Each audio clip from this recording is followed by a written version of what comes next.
World Series of Poker. A name that defines the game, where the game's greatest players are made. And now, for the first time ever, it's coming to Texas. And there's only one place it belongs. Texas Card House. April 23rd through May 4th. Mark your calendars. More details coming soon.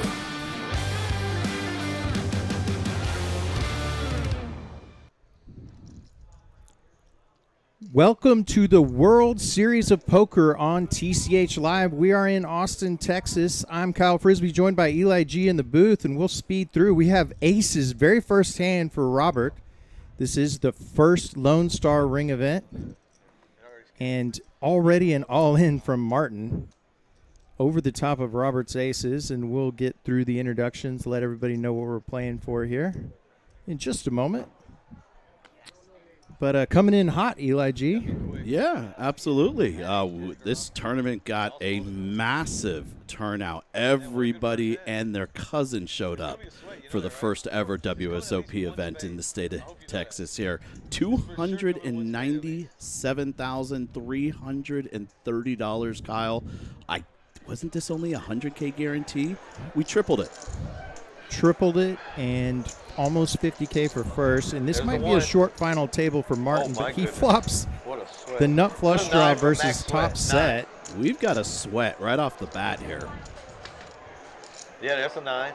No, Jackson, never mind. I thought he had a 9. Martin needing a spade to keep his tournament alive.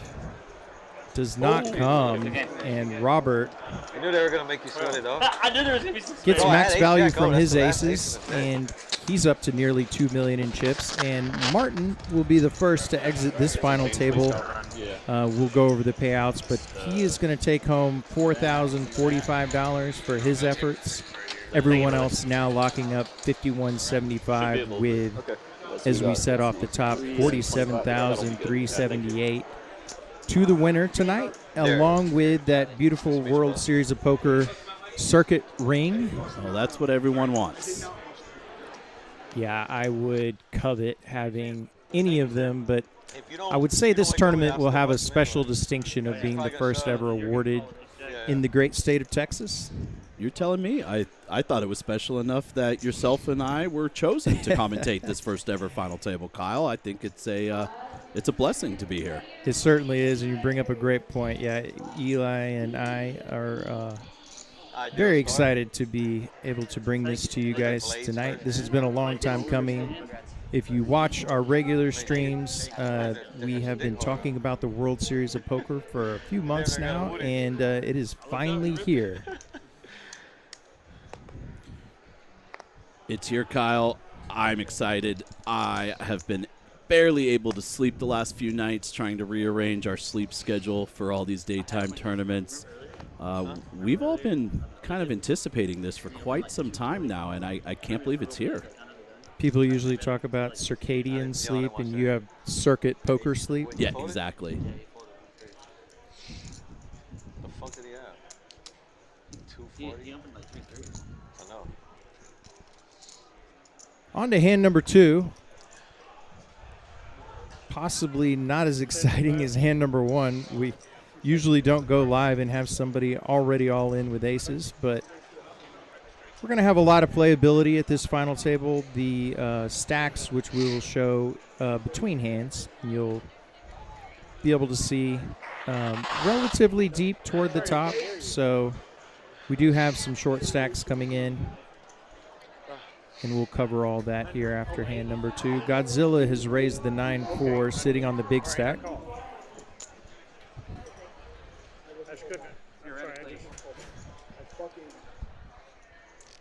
Gets a call from Clyde Built, who has ace-jack suited. Calls in position on the button. Yeah, Godzilla getting a little frisky out the gate.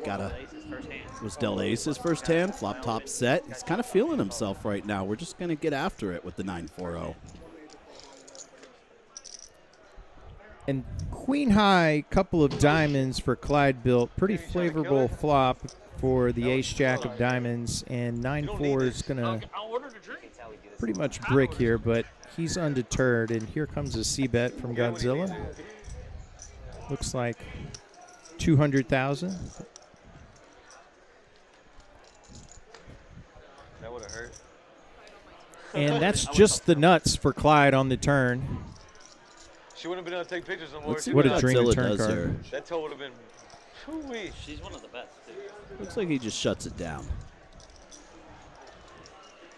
Pretty quick bet of 300,000 from Clyde.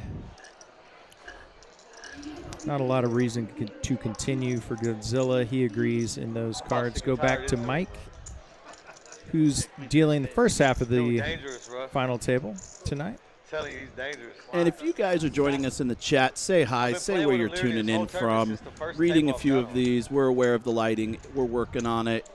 The light is slowly coming up here, guys. Bear with us for just a couple of minutes. Yeah, and as you see from Coop in the chat, the cameras will be a bit, or the lighting will be a bit brighter here momentarily.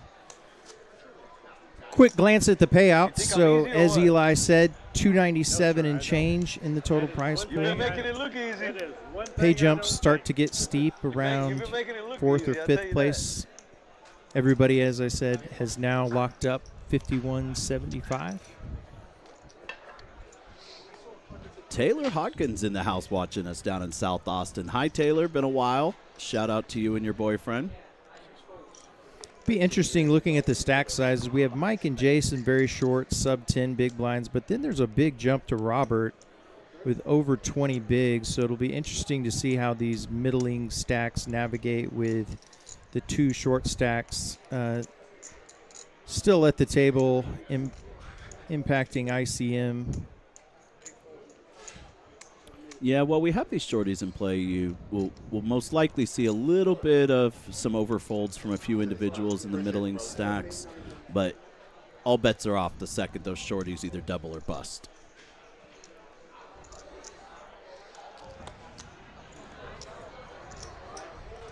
Raised to 250 by CP Charlie. It's got Queen 10 off under the gun +1.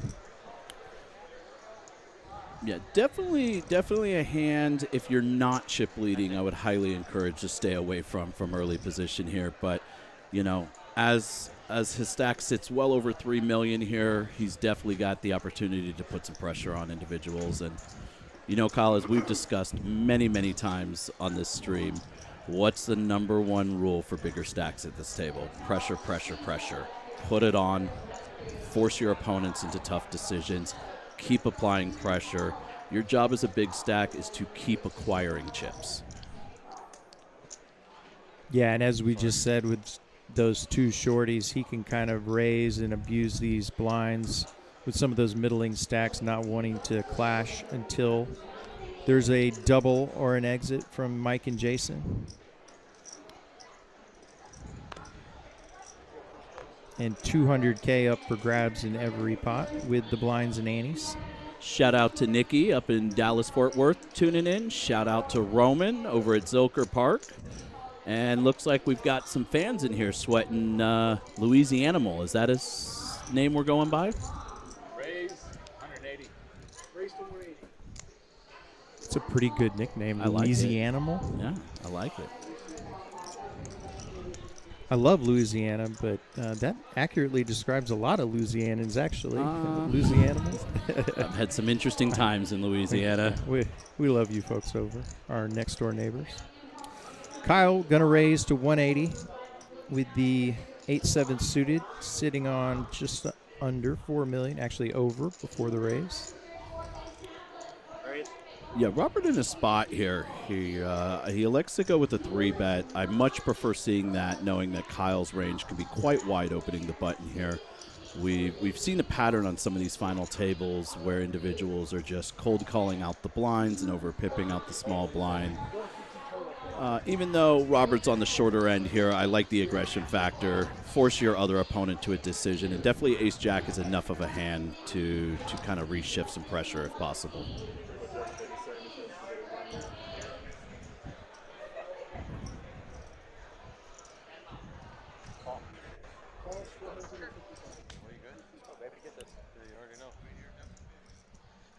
But I'm in the middle. Yeah, and we're going to have a pot right off the bat here, Kyle. Yeah, Kyle does make the call. Going to play this one in position. And that is a favorable flop for the 8-7 of clubs. 6-7-9, 2 clubs. Just what the doctor ordered if you're going to play a suited connector. You feel for Robert. He's kind of caught in no man's land here. He, probably understands his board texture favors the button. One area, he's going to see the jack of clubs in his hand. You don't know what he's thinking with that. He does block jack 10 here. He does block suited jacks. He does block flush draws. But with all that being said, Kyle still has it all. He flopped the world here. Absolute world, over 1 million in the middle, and Robert checks over to Kyle, who will place a wager here. 275. I was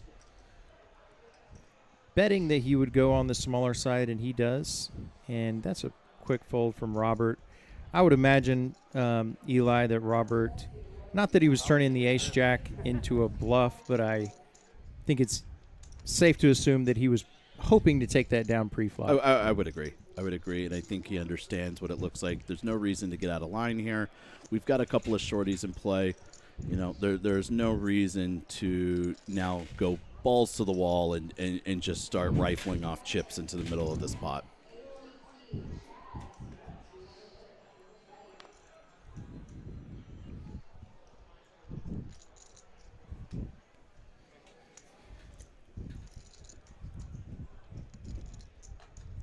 Godzilla let the A6-0 go into the muck under the gun, as would be solver approved. Jason all in with a couple of 9s, our second all in at this final table. Yeah, Jason, a local daily tournament player here, pulling one in for the locals. I'm sure he's got some people here rooting for him. Let's see if he can find a double up and try to get the local sweat going even harder. And looks that'll be good enough to take it down, and actually adds 33% to his stack, so not the worst result with 2 9s. I mean, that's when you pick up those hands, the 8s, the 9s, the 10s. That's all you're looking for. Get it in, increase fold equity, hope to pick up the blinds. If you do get called, let's get off to a race here. Did you call my all in 3 on the flop? 3 flop. I don't know. Try me next time. Something I noticed, Kyle, right before Jason did act here, is he capped his cards right as the 8 seat was folding his hand. I don't know if that's something he does repetitively before he plays a hand or a hand that he's going to play, but let's see if any of the other players notice it and take a look at it. Maybe he's got some sort of weird tell going on here as far as hands that he's going to play. Obviously, with him being short, not going to matter too much. Most of his decisions currently are going to be all in or fold. But you never know. Double up, a triple up. Does that come into play later? Does he start preemptively doing something or reading or capping his cards before he plays a hand? Only time will tell. Yeah, that's a great call out. If you're a amateur player, definitely pay attention to your own habits. We've all been at a table where somebody deviates depending on the strength of their hand, and it's pretty easy information to pick up that you can exploit. Julia now pitching the cards from the box. Oh, what an all-star team we have in the box today. First Mike, then Julia. Both of them top of their profession here, and happy to have them on the final table. Julia, a tough player in her own right Oh, as well. my God, yes.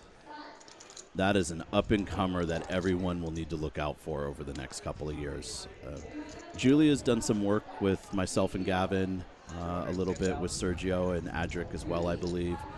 She's really putting a lot of work into her game. I know she has goals of getting out of the box and playing full-time very, very shortly, and she's definitely on the right path. I'll give her that.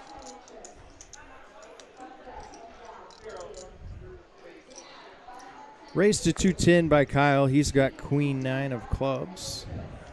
It's going to fold around to CP Charlie, who looks down at the ace-6 off. And Lottie checking in from table You're not used 19. to seeing this, huh? What's going on, Lottie? As many of you know, Will is one of our fellow commentators. Nice to see him in the chat. First ring in Texas history, he said. Avid mixed game player, so I'm sure enjoying the 50K guaranteed You're doing Big just O, fine, which buddy. you have until It's that lucky 5:50 green Texas this hat that I've never evening seen to before in my life. Late Reg. If you're a Big O fan, want to play one of the That ain't even biggest y'all's guaranteed colors. prize pools I can remember in the Austin area. Oh my goodness. When do you ever see a 50K guarantee on a Big O event? This is Texas, y'all. We do big things here.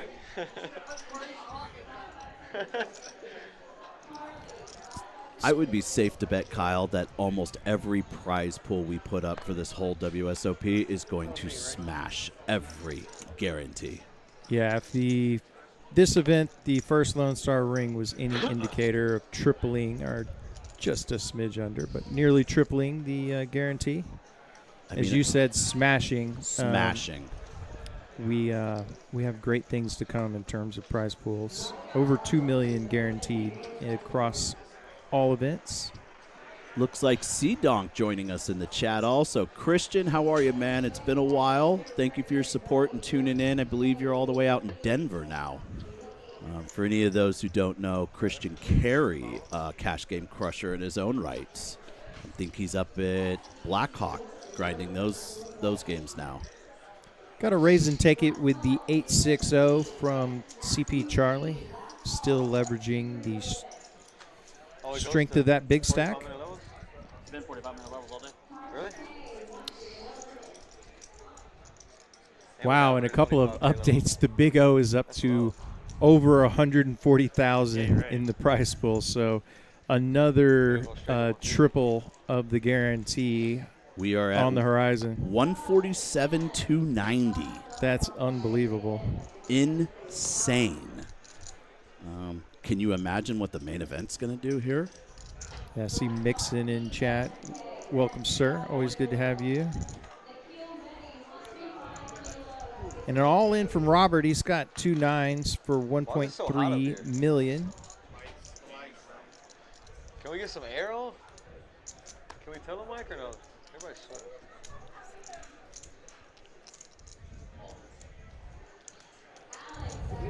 Going to fold around a Clyde build. He looks down at King Jack suited in the big blind and not going to call off half his chips with just King High. And that'll be good enough to take it.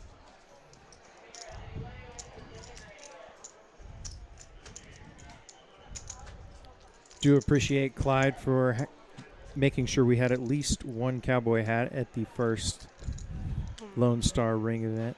Yeah, it wouldn't have been a Texas final table without it, right? I was hoping there was one. I got the shape of Texas on my baseball cap, but that's the real deal.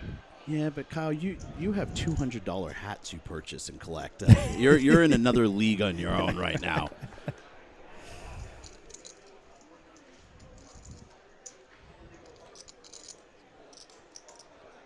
Kyle with the 9 deuce suited raise under the gun. Excuse me, that's Robert. He's got ace queen, which makes a lot more sense. I understand we were just talking about big stack pressure, but I think I might have lost a lid there if we're opening the 9 deuce under the gun. That's when you're deviating maybe a tad much, but Robert raises the ace queen, folds around to Mike. He's got a desperately short stack at this point. 370K, and he's going to make the call. He's had a lot of chips already in there in the big blind. 7 deuce suited, or excuse me, 10-7 No, I feel like suited. since he told him, you could feel it different. Yeah, absolutely. Half his stack's in the middle. He's going to try to pip any kind of hand here. I completely understand him putting it in. His 7's somewhat connected to the board. He's got 2 overs.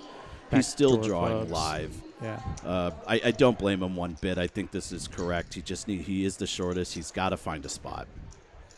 He's going to win 30% of the time, and that's a decent turn card. No, what you talking about? Oh, I didn't see the clubs. Bringing in the clubs, and that's there the it is. river he needed. Runner flush for Mike.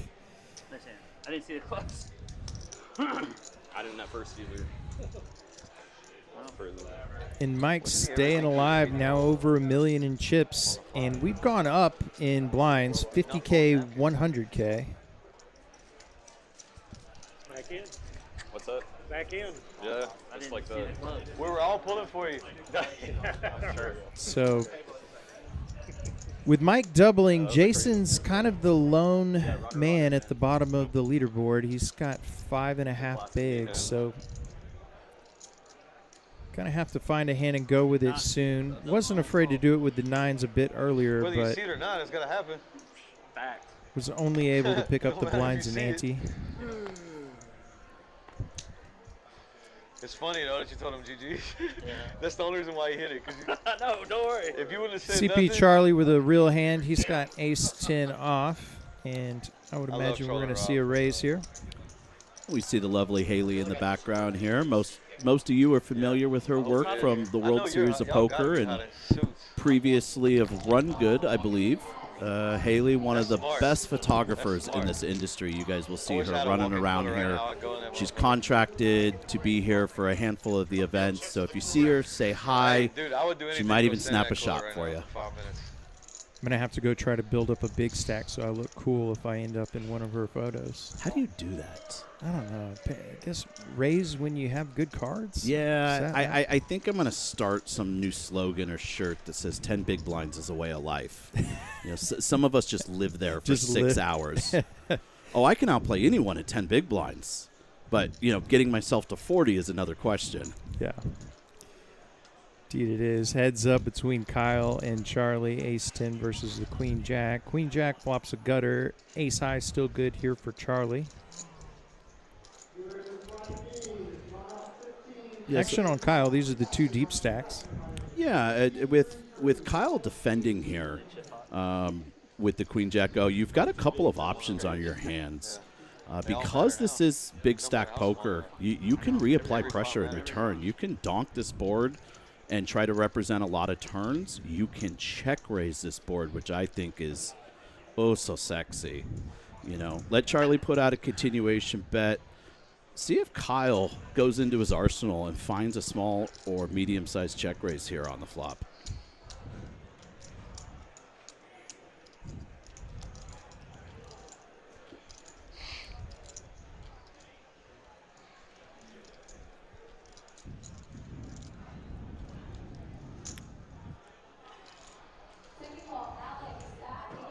I would imagine this is one of those junctures where you're just going to let it go.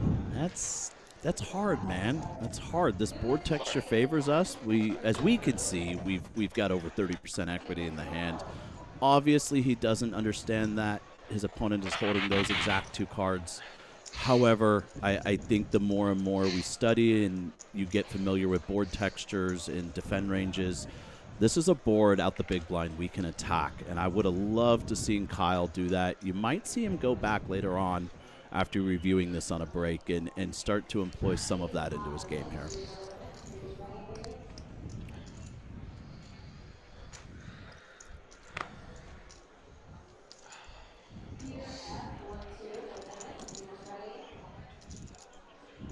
Louisianimal looking down at a suited ace wheel and hasn't got involved yet. And if your name is Louisianimal, I would imagine sitting out of the action isn't your favorite, but he will be disciplined. Name. What a good name. I still can't get over it. Yeah, it's one of the better. I don't usually like long names as the commentator, but that one goes. Yeah, that one gets And of course, he's got a beer in his hand. It fits. Maybe we see a wild 4-bet squeeze bluff out of him in a little while. Yeah, well, I would imagine at some point he'll live up to that name.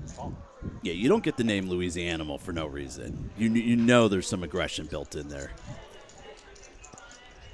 You playing cash today? You gonna play cash today? Heads up, 7-deuce off versus 5-4, and we've got a monotone 9-high flop, all spades. I don't know. It depends. Yeah, and whoever breathes on this pot is most likely going to take it down. Yeah, he's playing. In Kyle's shoes here in the small blind, I would, me, Kyle, I prefer to lean towards aggression a little bit. And when we're in the small blind, I would much rather either fold the 4-5-0 or I'd rather put in a raise. The last thing we want to do is just limp with a very bad hand at the bottom of the deck and play a pot. Completely okay folding it, completely okay raising it, but just limping checking, hoping to make a hand. We're just burning chips for no reason. And now we've allowed 7 deuce to realize. Yeah, pair of deuces good at showdown if we get there. Kyle, given Robert's stack size, sprinkling 100K, 150K might just get it done. Oh, no. If I'm Robert here, I am very, very curious. You know, this is a third pot bet after the board is checked down, and he's now betting a turned king and rivered ace. If I'm Robert, I would have already flicked in the call, to be honest. Yeah, the story doesn't fully add up, and it looks like Robert agrees. He's at least going to think this over. A lot tougher when you're out there and the bullets are flying, though. Absolutely. And nice call by Robert.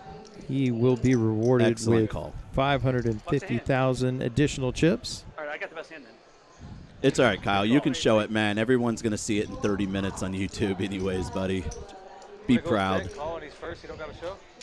Be proud. Show the 5 high. It's okay. We all bluff. He didn't show. He mugged it. She mugged it. He doesn't have to show it. Quick reminder for anyone joining us a little late. This is the first Lone Star Ring event, and you can see the beautiful World Series of Poker ring there that the champion today will receive. 100K guarantee was blown out of the water at 297,000 and change, 901 entries, and playing for 47,000 up top. Not bad on a $400 buy-in. You know, Kyle, I redesigned an office just recently in my house about a month ago. I've got a dual monitor set up for my 4 tables of mid-stakes PLO online, and I built a shelf right above the 2 monitors, and there is a place for at minimum one of these rings, and we hope to fill it. When you started that statement, I thought you were going to say your office remodel cost $47,000. Oh no! I'm a poker player. I go cheap on everything else out of buy-ins. Jason all in with the A6 off and hoping to get this one through, I would imagine. Lose the animal with a suited queen in the big blind. Gonna mull this over. Yeah, he's got 100,000 in the ante, 100,000 in the big. It's costing him 4.5. If he was deeper, I think you would have already seen him snap this off. The problem Louisiana's facing here, and I believe his name is Derek. From my understanding, stone cold crusher, by the way. He knows what he's doing. He doesn't need our input, but I'm assuming if he was deeper, he would have snapped this off pretty quickly. The problem is it's representative of just over a third of his stack. And I would argue that that's the bottom of Jason's range there, the ace-6 off. Yeah, it's definitely out there. I know we're sitting at 5.5 bigs here. You see an ace, but the ace-6 off is the trouble hand. That's the one I try to stay away from and highly encourage you to if necessary. The ace-6 off, the ace-7 off from up front or middle position is one that's going to get you into a lot of trouble. Obviously, we see he's short. Can't fault him for it, but just the second you have more than 5 bigs in front of you, not the hand I usually want to go with.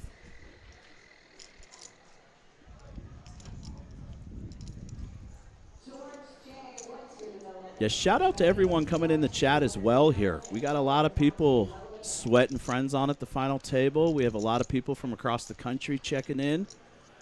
Derek Norman, my little brother, let's go. Yeah, let us know who you're rooting for and where you're watching from. Always love to see. Yeah, Mitchell, that's exactly what I was saying as well. Great board to donk, great board to check raise, or call is an option, and then lead turns. Yeah, I think there was a lot of options that he had on that hand. I completely agree with you here that, you know, just defending the queen-jack off and giving up on a 9-8 high board is probably not best. That's one of the better board textures we're going to get if we are defending the queen-jack-o.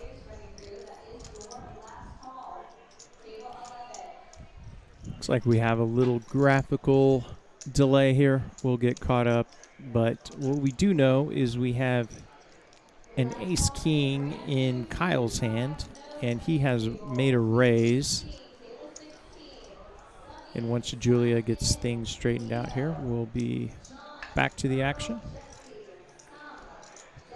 Poker ADHD with a suggestion for our lawmakers here. Should be a Texas law. You must wear the ring for 1 week after winning. I like it. Yeah, I saw that a moment ago, and my first thought was just 1 week. Yeah. If I want a ring, might have to cut it off my finger. Shout out to Mixon in the chat. He picked up a ring a year or two ago. I believe it was in Oklahoma, and he made sure to rock that thing. And CP Charlie comes over the top with his ace-deuce-o and is immediately met by Kyle's entire stack, and that is good enough to take that one down with the 4-bet. Roman, what you're talking about with the WSOP app showing past caches and wins, I don't know if that information is fully accurate or not. I bet we could get an answer from Jeff Platt later this evening on it. From my understanding is that information is still over the last handful of months being curated into the WSOP app, and it may not be fully up to date or accurate for a handful of more months. Just heads up that is very plausible.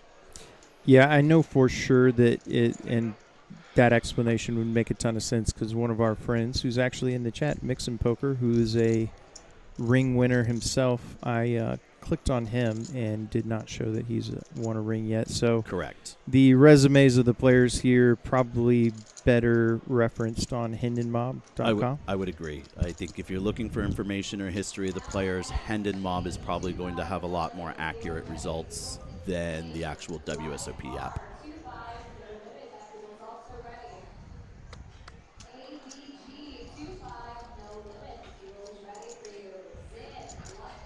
All right, Mitchell, good luck tonight at the Funky Friday at TCH Dallas, our friends up the road, just a few hours up there. Have fun. Make sure when you get up there they are playing this final table all over the room, okay? Can you do that for us?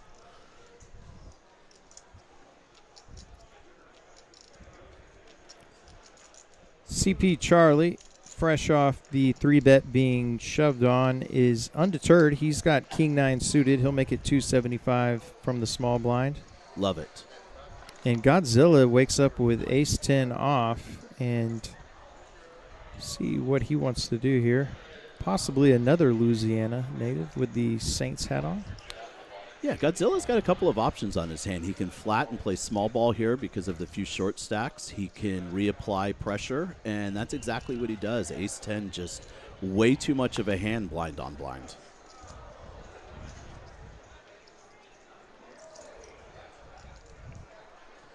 Shrug fold from Charlie, and Godzilla will take down that pot. He's up to $2.5 million. As we said, everybody here is locked up 51.75, but you can 10x that from this juncture to first place, 47,378 up top.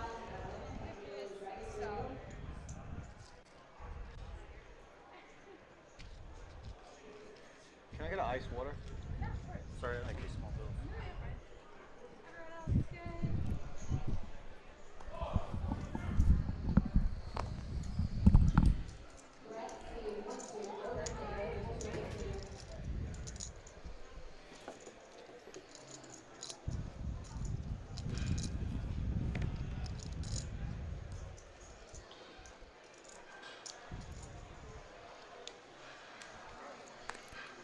Folds around to Charlie on the button. He's got King-5. He's raised a couple hands in a row and faced aggression and had to let it go.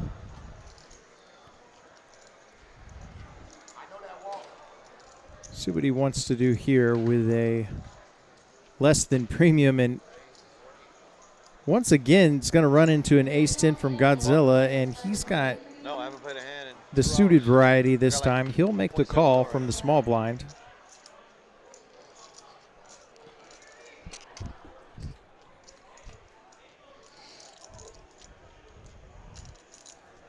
Queen 4-4.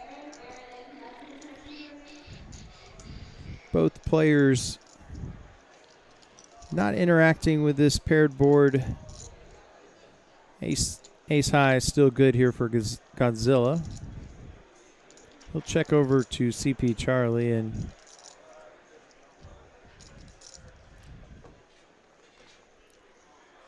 He'll check back to a deuce of diamonds on the turn, completing a front door flush.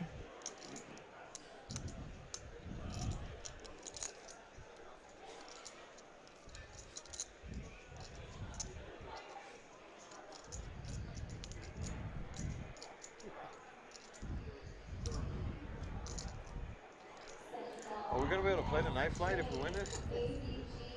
Play something. Go party. No, the night flight to the mini main. What's tomorrow? How many more? Not many. Tomorrow. Godzilla's going to bet 400,000 with the best hand and take that one down. Gets him over 3 million in chips. Just gotta get a heads up. Then we can go out, have some time, have some drinks, dinner. Got some work to do. Yeah, party later.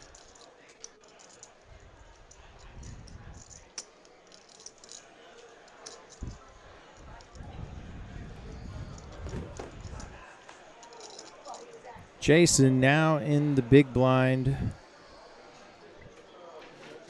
Excuse me, the small blind, sitting on the short stack, and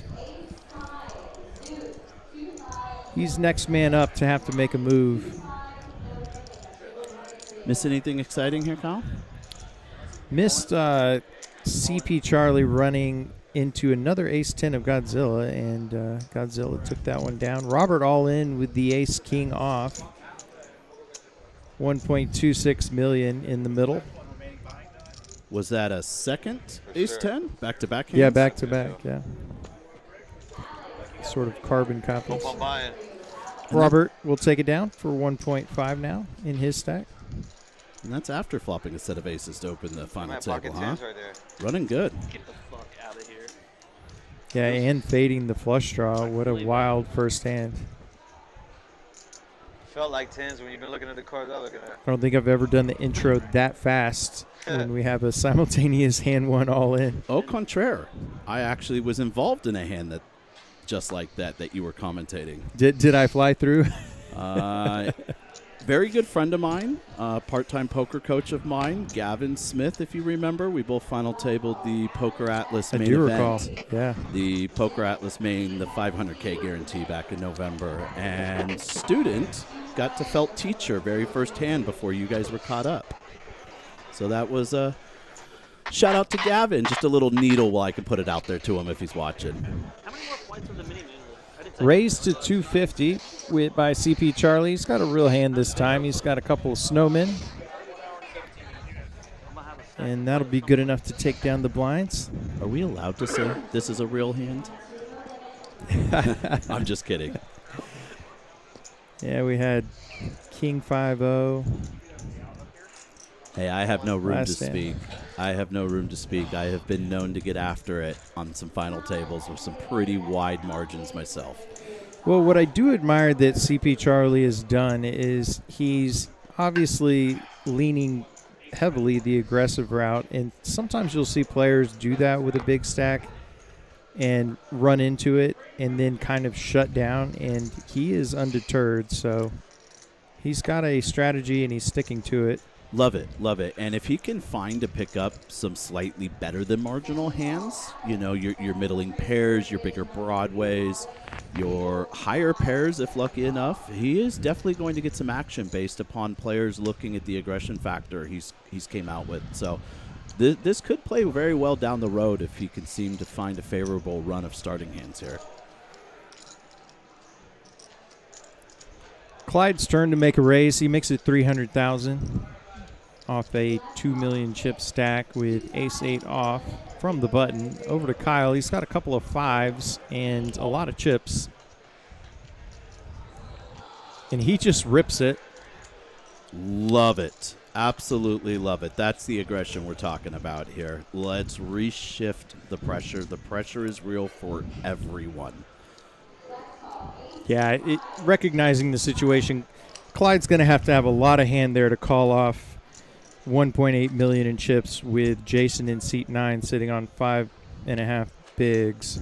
You know, Kyle, Mike though, also relatively short. I do typically have a rule of thumb while I'm playing, And if I am up against an older gentleman in a cowboy hat, I'm usually pretty cautious because I'm not expecting many folds in return. You're gonna work. Yeah. Oh shit, sorry.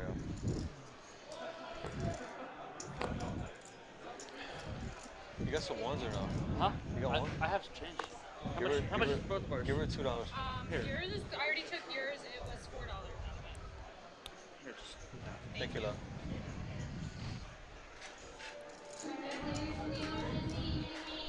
Folds pretty quickly around to the button. And now we have a blind on blind battle, and it's kind of come down to these two in the blinds a few times already. And looks like we're just going to have a walk, the first walk of the night, and Robert, the beneficiary. Did Mike fold the button with the suited jack off 6 or 7 bigs? Did I see that correctly? I believe we did. I don't know, man. That feels like a pretty good spot to me, Kyle. We're on the short end. I understand Jason's sitting right below us, but he folds to me. We've got a hand that connects. We've got a hand that has some high card value, straights and flush possibilities. Feels like a pretty good spot to try to pick up some chips, if you ask me. Not saying the fold is wrong. I'm just saying it's definitely probably the bottom of my shoving range there as a short stack. Suited queen, 6 suited, jack 7 suited, 10-8 suited, etc. Folds to me on the button is second to last in chips. It's probably time to put it in and try to pick up these blinds. Yeah, kind of interesting development, too. Jason folded an ace-deuce suited from the low jack, and he had jammed earlier with ace-6 off, I believe, under the gun, or at least UTG +1 maybe. So it looks like a little bit tighter of a strategy. You're really good at that. I believe he jammed it long as you from do that the well, low you're jack, gonna do just I fine in believe. tournaments. Same position, maybe? I believe it was the low jack he jammed the ace-6 off. You know when to shove and when to Jason, though, fold, doesn't have time to you're wait gonna do around. just He fine. is the shortest, a suited ace regardless of the deuce. The suited ace with 5 big blinds and the clock ticking down. The big blind coming around, you can't ask for much of a better hand. We got to get it in, guys. Yeah, next time he pays both blinds, he's basically half his stack is gone. Exactly. I'm small, right?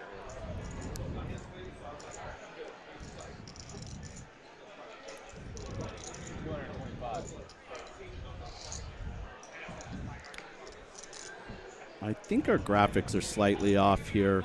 There we go. There we go. Kyle with the jacks makes it 225.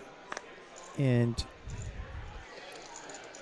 see what Louisianimal wants to do. Kyle does make the raise with a big stack from the cutoff, which can be a much wider range than jacks. CP Charlie with a whole lot of nothing, and Kyle will just win the blinds and ace with his pair of jiggities. God, that's got to feel good. You're chip leading a final table. You're picking up strong hands. No one's showing much aggression in return to you. I mean, this is the moment, Kyle. Let's capture. You're wearing cool sunglasses. Absolutely. I mean, how could it be It's his better? first pot. It's his first pot. He's a little nervous. You don't tell, he's shaking. He ain't never been here before.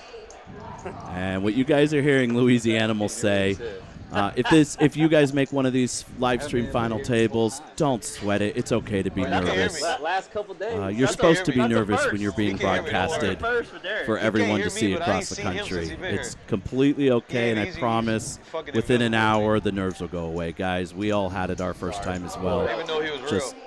don't pay attention to it if someone's razzing you over it. Completely okay to be Invisible nervous. This player is a with big the chip spot lead. for a lot of these guys. What's your name, my friend? Kyle. Kyle Rock. Nice to meet you, Kyle. I'm just going to call you Oregon. I'm remembering you as Oregon. What about Oregon? I'm just going to And remember you as Oregon. second walk of the evening, I'm Godzilla, watching right now. the beneficiary, and The whole state. here's a big spot coming up for Jason. He's got to put 200,000 of his 550 in this pot before he sees his holding. And this is why we want to jam the ace deuce suited just a few hands ago, because now we've got 40% of our stack in the middle, and we're going to probably be committed no matter what two cards we have here. Like, we do like action, but not dumb action. Would have been a good start, though. No, it wouldn't have been a good sweat. Clyde built under the gun There's a with also a cool hat, maybe of the coolest variety. Makes it 225 with ace-7 of clubs, cards eating and you up. gonna attack that short stack of Jason in the big blind. Yeah, and if you're wearing a cowboy hat, you're not the type of guy who's folding a suited ace no matter what position you're in, Kyle.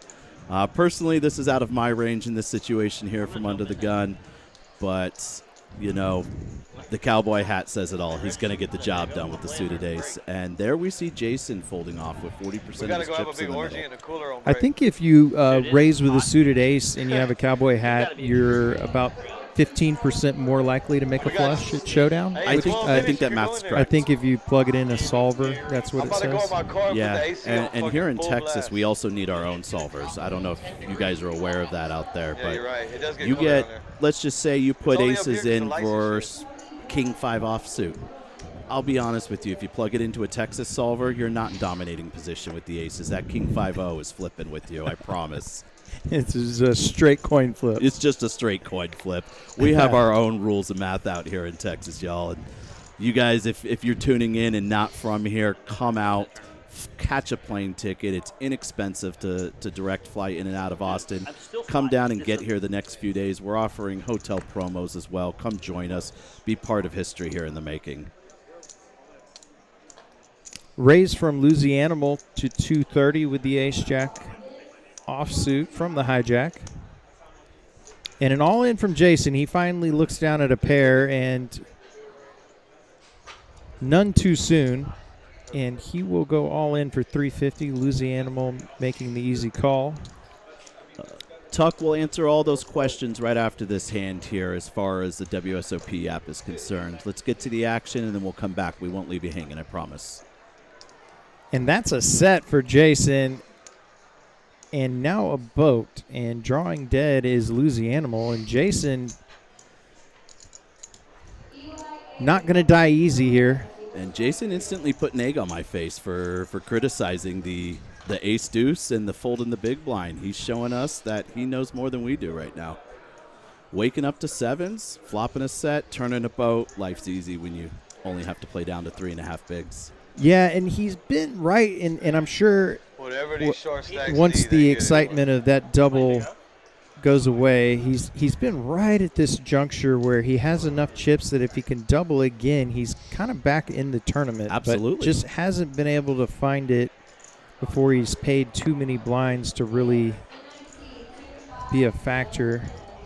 3 big blinds and hits the nuts. So, Tuck, to answer your questions here, yes, you do need to have an account on the WSOP app to play or register for any of the events.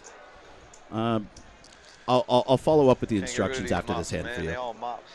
Yeah, Robert looks down at bullets, and 230,000 is the new price of poker. He's stop and go. Yeah, we've seen the raises averaging from 220 to 230. Let's see if we fall into kind of a repetition if the table starts to develop a consistent opening size or not here. He just runs club. Unfortunately for Robert, no action with the Rockets, but he will chip up. To follow up with you here, Tuck, you need to create an account on the WSOP app, and you have to have an active membership with TCH. Yeah, I do. You can go on to TCH's website and activate your membership if you've previously had one, and then there is an option where you need to link the 2 accounts and verify your TCH membership inside of the WSOP app. Once you do that, you can pay in many forms, debit card, credit card attached into the account. The other thing you can do if you're firing a lot of events is come in one time to the cashier's cage at TCH, load as much cash as you would like, and it will sit on your WSOP account until the series is over, and you can just press a button on your phone every time you enter a tournament. It's really easy, I promise. Robert with a small downgrade, had aces last hand, and he's got jacks, and he'll raise and just take the blinds yet again. Yeah, WSOP, Jeff Platt, all of them over there, shout out. They have made the biggest advancement to tournament registration with this app. It is so easy. It takes literally 2 minutes to do all the steps and get it set up. I had 0 issues myself. The cashier's cage at the local rooms wherever a WSOP event is being held is tied into it as well. I have a feeling over the next few years you're going to see a lot of tours start to adopt this, as there's no more waiting in line for anything. It's fantastic. It's a very intuitive app and robust. You can do everything you need to on there, but also very easy to figure out. I was new to the app as of a few days ago, and took no time to figure out how to use. They rolled it out last summer at the World Series. Unfortunately, I was not there last summer, so I kind of skipped the introduction to it, but it is, if you are planning on going out to the World Series in Vegas this year, you will need it there as well. Lose the Animal with a raise to 220 with a couple of 10s. Yeah, I really like the fact that he's opening here and not just open ripping. He understands his hand does have some value. You can make a case for open jamming, but with the fact that Jason is still the shortest in the field, I like the fact that he's going to just open and take a flop. In the worst of all worst board textures, he can still get away from it and not commit too much ICM suicide here. Ooh, and fireworks to ensue. Robert makes the call on the big blind and flops open-ended. That's not one he's going to be getting away from. We might just see it get in here. Lose the Animal. I'm sure pleased to see that he has an overpair, but 8-9 of diamonds. Reasonably wet board, and he will go ahead and c-bet. 175,000 is the ask, and I would imagine Robert's going to have a glance over here at Lose the Animal's chip stack. I'd be very curious to ask Lose the Animal later on what this bet is intended to do. My impression is he is trying to get Robert to spaz here. That's just my impression with the small bet, because typically this would be a big bet board for your hand on this board texture. So very curious to ask him later on a break if he was intending to try to almost bait Robert into a raise. Yeah, and doesn't help Robert's holding, but Lose the Animal can't love seeing the ace of clubs on the turn, as Robert may have just flatted with a lot of weak medium strength aces. And Rivers is 7 and actually does give Robert some showdown value, so we'll see. I would imagine he's going to check and be very happy to have go check. I'd be very curious to see if Lose the Animal puts a very small value bet out here, realizing that Robert does not have an ace in his hand. I totally agree. At this juncture, the interesting part of the hand is this a check back or a very thin value? You know, you're going to hear people on both sides of the fence. There's a lot of folks that are extremely conservative with ICM implications and happy to take this one to showdown. With the nickname Lose the Animal, I'm assuming he is capable enough to figure out how to go for thin value, and for some of us, we live and die with those thin value bets.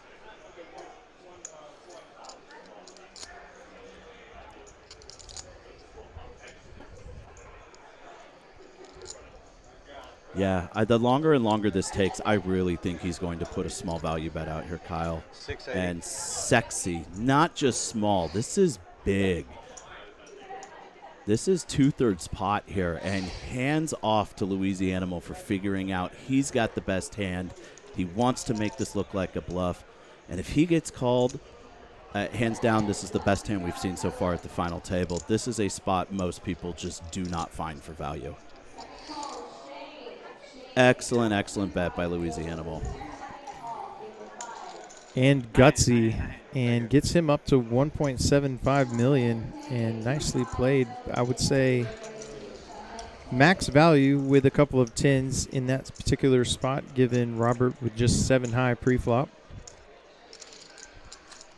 All these damn reds you be putting on there. Mr. Ricks, to answer your question, yes, if you were to deposit $1,000 onto the app and only use 500 of it, all you have to do is go to the cashier cage and cash it out. In and out, it is so easy. Any money unused gets returned to you the second you walk to the cashier's cage. Don't lie to me and I'll tell you. I had a 7. 2 10s. Oh, you go broke a 10 card. Huh? Go broke a 10 10s? How? You got a 7. And the Cowboys for Clyde said Oh, how fitting. Isn't that Cowboys for the cowboy hat? Oh, I thought the flop was a 7. You're right. You're right. Saddle up. 275 is the raise. And ace-king for Louisianimal, and this is a tough spot. Very close in chip stacks. 15 big blinds only, but the problem we're facing here is the 7 and 5 big blind stack in play. This is not a snap get it in just like it might look like at home. Lucy?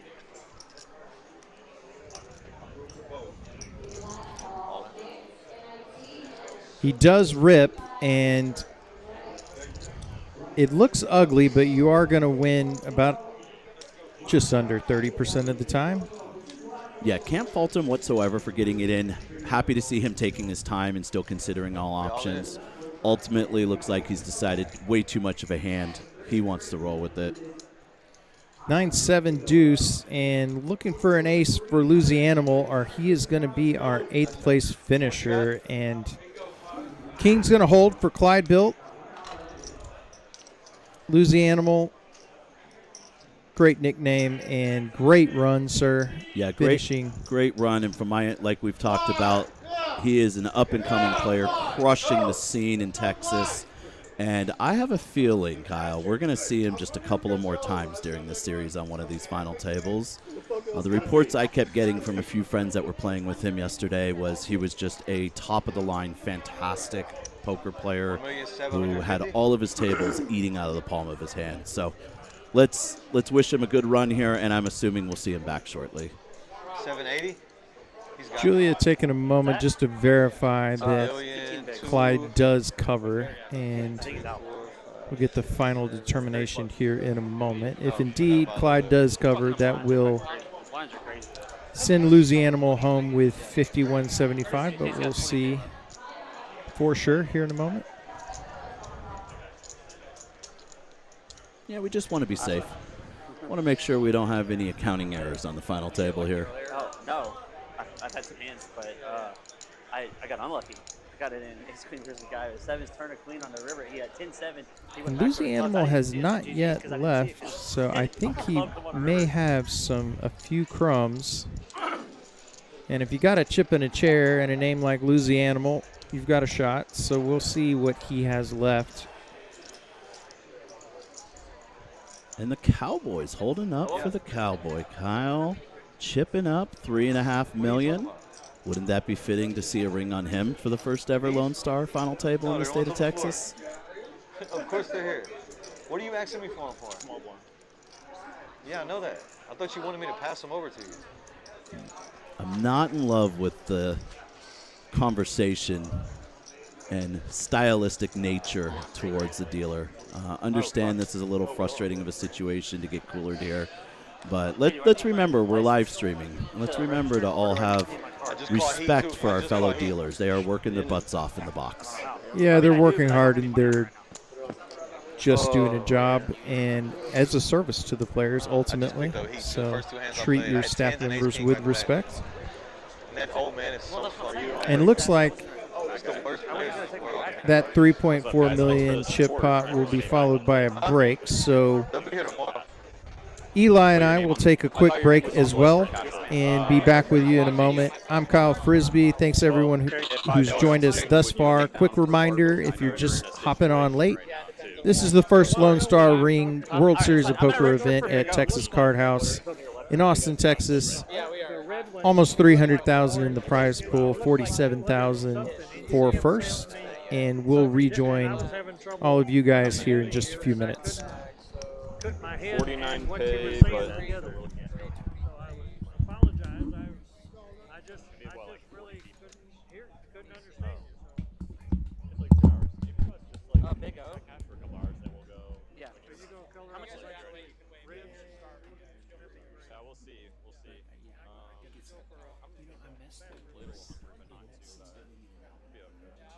That's probably close. I don't know. we'll just stay in communication. That was fortuitous there. How much? Oh, yeah. Scared me because he. 7? I played with him all day yesterday. He had 8. Oh, yeah. No, that was a pretty funny thing. I won with him every time. I had like And he got 5 big blind. What'd you say? Stack at the time. Flop king 6-3 deuce, one club. I'm just like, I had like I just had 3 my big blinds the back. I'm guy just like, was all- I don't know all what in to with do. 18 and I won. I was waiting to see if you show He almost Yeah, I'm pretty sure that's kind of how the spot functions. And then he called with ace queen, turned queen of clubs. He was like, oh, good game. He said good game. And then I didn't realize at first either. I was like, I started knocking the chair and I'm like, wait, that's a club. Another club. Thank you. That's what the Louisiana bull was saying too. He's like, if you didn't say anything, wouldn't have happened. That was fun to watch. Chat and talk to like, oh my god, the club basically. I haven't seen the hand yet, so I didn't. Oh, the Groman chat? The Groman chat's going on. Because I was gonna say that the live stream chat's definitely like, oh my gosh, this donkey whale just runner, flush. I'm not runner. equity. I'm not I mean, attention. I need like 20% there, I think. I'm not paying attention. He's never full. Yeah, he's not. I think I have just enough. Because I'm kind of playing chip EV in that exact scenario with what was happening. I mean, you're even shorter than there's a guy who's forced all in next hand. The Louisiana will just he ran ace king into kings. Clyde man, cowboy Clyde. No, he had ace king. Cowboy Clyde man, running it up. I would love for that guy to win the Texas ring, dude. I mean, first ring in Texas. Yeah. Cowboy hat Clyde. So you're coming back to you're in the cutoff. You're back to three. Looks that way, yeah. Well, he's gonna be forced all in back-to-back hands, even if he wins the first hand. I thought he was in the small blind. Oh yeah. Yeah, he's in the small blind. But like, if I have a push hand, it's still just gonna go because I only need to beat him to get a pay jump as well. Yeah. So like, I'm still gonna be basically shoving a normal range. No, I agree. And I think I'm the next shortest by a good margin. They're coloring up everyone else. They're not gonna have to color me up. they're not gonna. Reds. They're racing the reds. Okay, I didn't even know that. Yeah, it's a fun spot. Is your first live stream? No, I've had at least one other, which was no, that one wasn't. Dude, it was supposed to be, but didn't happen. That was actually like probably the toughest bracelet field of the summer too. It's pretty crazy. There were literally 2 ACR regs at the final table with like high stakes regs with me, so I'm just like, okay. But also Melanie Weisner made that tee, so it's like, okay. Yeah, it's a good mix. It was a big Oh yeah. Dude, honestly, yeah, 100%. Yeah. Godzilla's nice too. The fucking ring picture, this cowboy hat. Bro.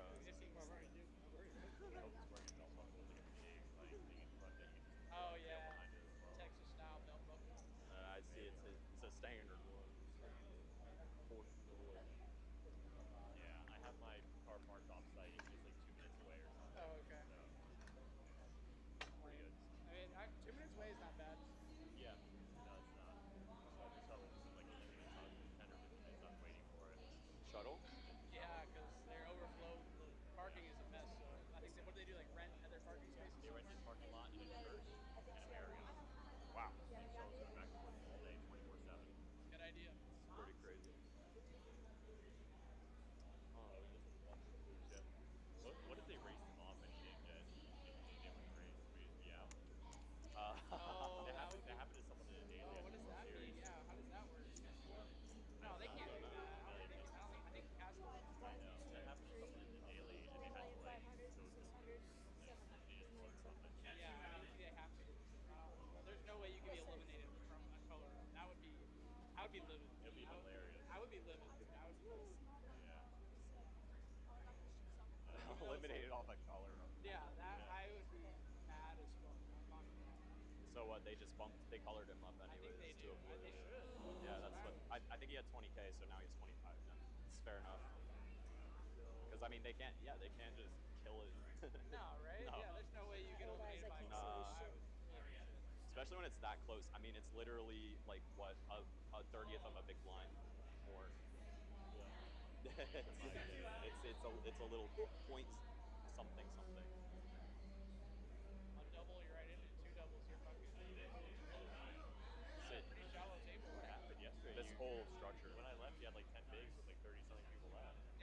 Oh, dude, you want to know the crazy spot that happened? So, button rips.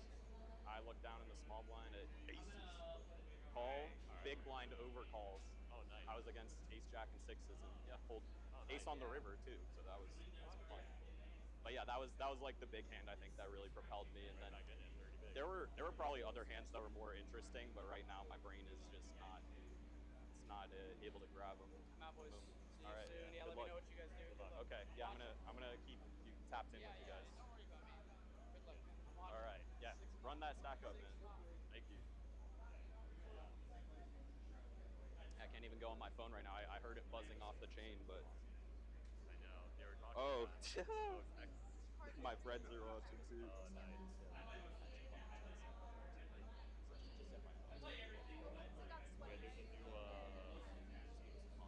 new card club that just opened closer downtown that my buddy's starting to work at. So he's like texting me details about it. A new card club? Yeah, it just opened closer downtown. They're doing like $1 membership, so I might just go there at some point and get a membership. $1? $1. Wow, and I mean that's what is it like per month or something? Yeah. Which you also said.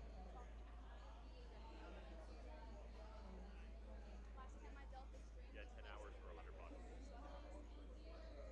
I'll probably go there, get like 10 hours, and probably get some clubs.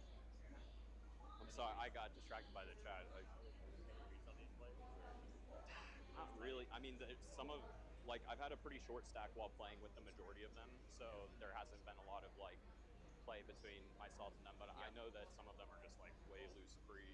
That's like the main thing I'm seeing out of couple. But otherwise, I don't know. No one seems like a mega nit or anything though. I think I can do it. It's interesting that Ray's line was blind like 20 minutes ago on the other side, table 7 versus 18. What was that? I'm sorry. So Rays and small blind, big blind shove. Yeah. They're like 2 big stacks. So that was interesting. Yeah. I don't know what's happening right now, man. I'm here for the ride at this point. Just trying to cling on past one more. Oh man, they're gonna give me a tax score for 7th or higher. No. Not like that. Yeah. Not like that. Yeah. 8th is the last place that doesn't get a form of any kind. And then Ribbit. Ribbit, he quadruples up. Easy, no tax score. Doesn't matter what card he has, even if he didn't have a big form.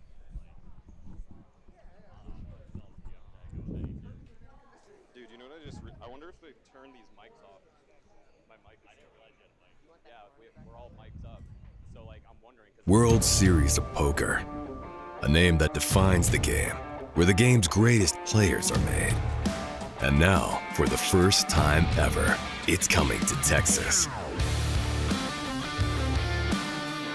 And there's only one place it belongs: Texas Card House. April 23rd through May 4th. Mark your calendars. More details coming soon.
they were on real break when I went out there, and just whispered to give us a pause, and they said okay, and then I think Julia forgot already on the next all-in.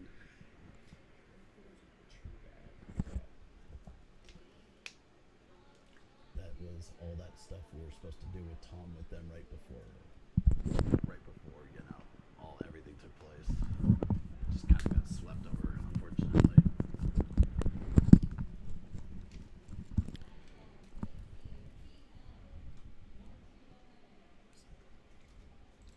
Oh, that's the one we lost. Thanks, everybody, for hanging with us during the break. This is the first Lone Star Ring event for the World Series of Poker Circuit event here in Austin, Texas at TCH Social. I'm Kyle Frisbee, joined by Eli G in the booth. And hop in the chat while we have a couple more minutes before the players return. I see we did have one question. Clyde had 25K more. Sometimes the graphics can be off by just a touch. So obviously the source of truth is the chips at the table, but looks like the graphic may just have been off by a touch there. Yeah, so Louisiana left with a chip behind here. Hey, every good story starts with, and I had one chip left. I can recall a final table where a player had less than a big blind, like a third of a big blind, and somehow ended up hanging around for a while, and I think even getting a ladder. So actually, Kyle, I think stranger things have happened. That was a tournament just we did recently in the last couple of months together. I think there was an individual when they were, if I remember correctly, they were final 2 tables right before we went live on stream, and ran the half a big blind from the small blind all the way to some sort of 5th or 4th place finish on the live stream final table. I believe that was one of the Capital tournaments yourself and I were doing together. Yeah, stranger things have happened, so we'll see if something strange can happen with the Louisiana. Oh, it'd be great for TV, wouldn't it? It'd be fantastic for viewership.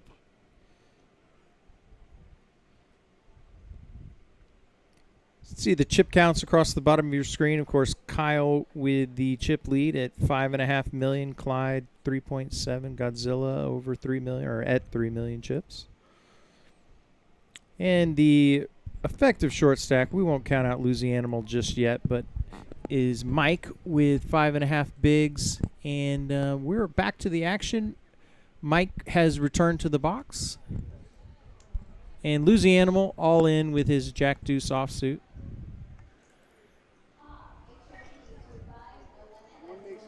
And once again, if you're wearing a cowboy hat, you didn't come here to fold a suited ace. I think that's a good rule of thumb we can live by over here. Oh, yeah. Raised to 300,000 by the man in the cowboy hat, and looks like that'll probably leave him heads up. I don't care what I have. This is the best case scenario. And I agree with you, Louisiana. Yeah. You get the ISO, and you hopefully have 2 live cards, which you do. That ain't a good one. Oh, yeah, it's perfectly fine that it's okay at deuce. You're live. Oh, yeah, baby. This is how it happens.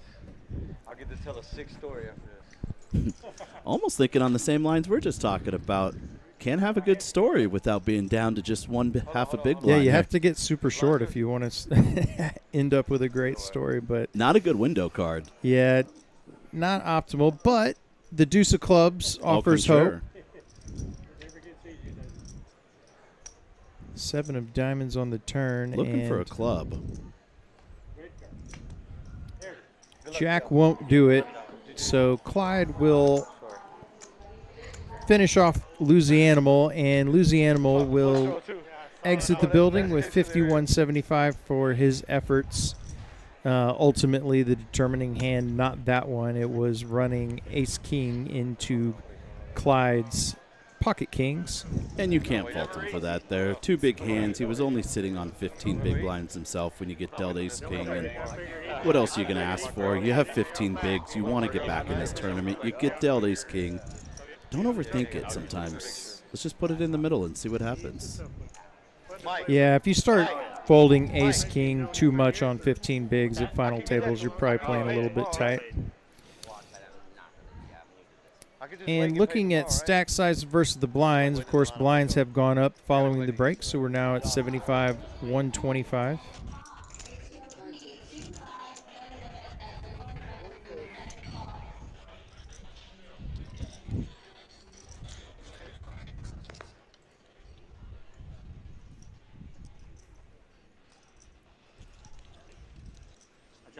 Give everyone a reminder of the payouts following this hand.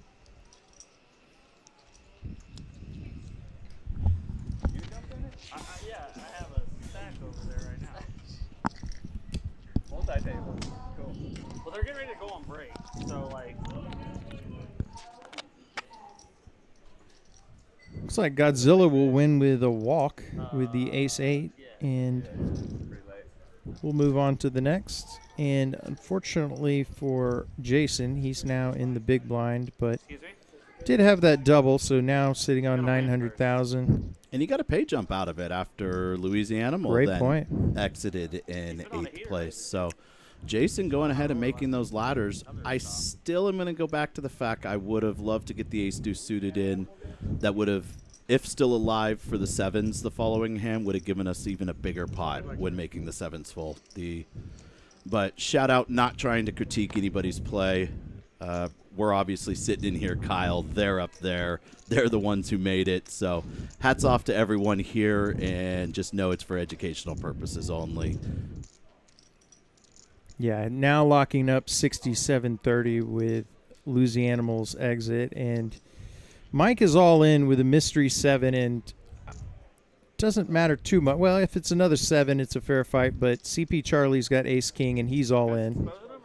Couple of people missing the card reader here.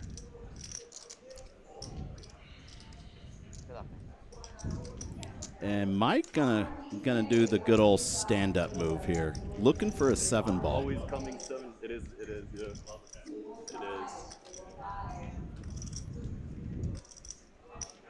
Deuce 6 5. Couple of spades. Nobody with a spade in there holding. Another 6, and Mike opens up some chop outs though here. 9 outs for a winner, a chop, and Jack of Spades is not going to do it. And Mike will exit with the aforementioned 67-30 for his efforts. Very nice run and return on a $400 buy-in. So. Absolutely. Shout out, Mike. Great job, man. Let's see you on the next final table here. Great run. And the stakes were raised. Everyone now locking up 88.90, and the pay jumps are increasing. So the pay jump up to 3,000 for the next spot. We're in tax territory now, Kyle. So these pay jumps are start to get significant, and for individuals who have not been here before, the money is starting to get a little bit real. We have quite a few jumps that are starting to really matter to people. Let's see, do they tighten up? Do they put more aggression on as a big stack? Now that the few shorties outside of one left with Jason is alive, let's see who adjusts their strategy accordingly.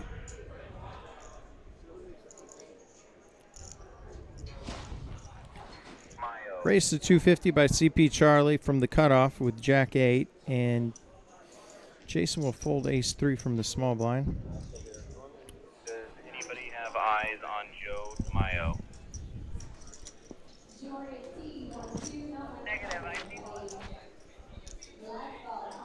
Clyde does make the call from the big blind with the 10-6 suited.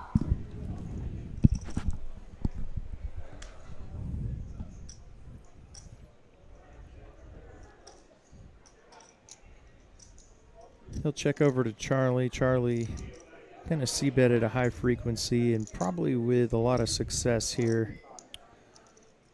Not a ton of incentive for Clyde to continue. 275 is the wager. Between me and you, Kyle, I'm going to assume Clyde's not the gentleman taking it to the streets here. However, when I see this type of board texture after defending, very similar to the Queen-Jack hand on the 9-8 board, the 7's a key card for us. We've got backdoor straight draws, backdoor flush draws, big stacks in late position, have super wide ranges. We have stack depth. This is a spot where I can definitely make a case for check raising and attempting to reapply ICM pressure in return on Charlie. Everybody has their different vernacular, but would you call the 7 of spades a pivot card in that? Yeah, that's fair. That's fair. But I think a lot of it still just has to do with the fact that medium to big stacks opening in late position are opening properly with a wider range, which means they have more air when they get to these flops than they do made hands. And it's hard to make a pair, Kyle. You know that. I know that. Let's start putting some aggression into the pot and see if we can attempt to pick up this pot. What's the worst case that happens? If we check raise and they re-raise, well, we just fold our hand. If we check raise and they call, well, I'd be safe to say 30% of the deck gives us some sort of continuation card that brings us more equity or outs to win the pot. Shout out to King's Poker in the chat. Going to be playing a ring event May 16th. Congratulations. Good luck to you, sir. And Mixon giving a good old hand history of when he split up a 12th of the big blind. Mixon is a crusher. That guy. 12th of a big blind. 12th of a big blind. That's the smallest spin up I've heard of. Smallest, I would say in reverse, is probably the biggest spin up I've heard of. Or the smallest start, I guess. There you go. Yeah. Raised to 250. CP Charlie 7-6 suited gets a call from Kyle in the big blind with the king deuce and pair of sixes for CP Charlie, as well as a gutter.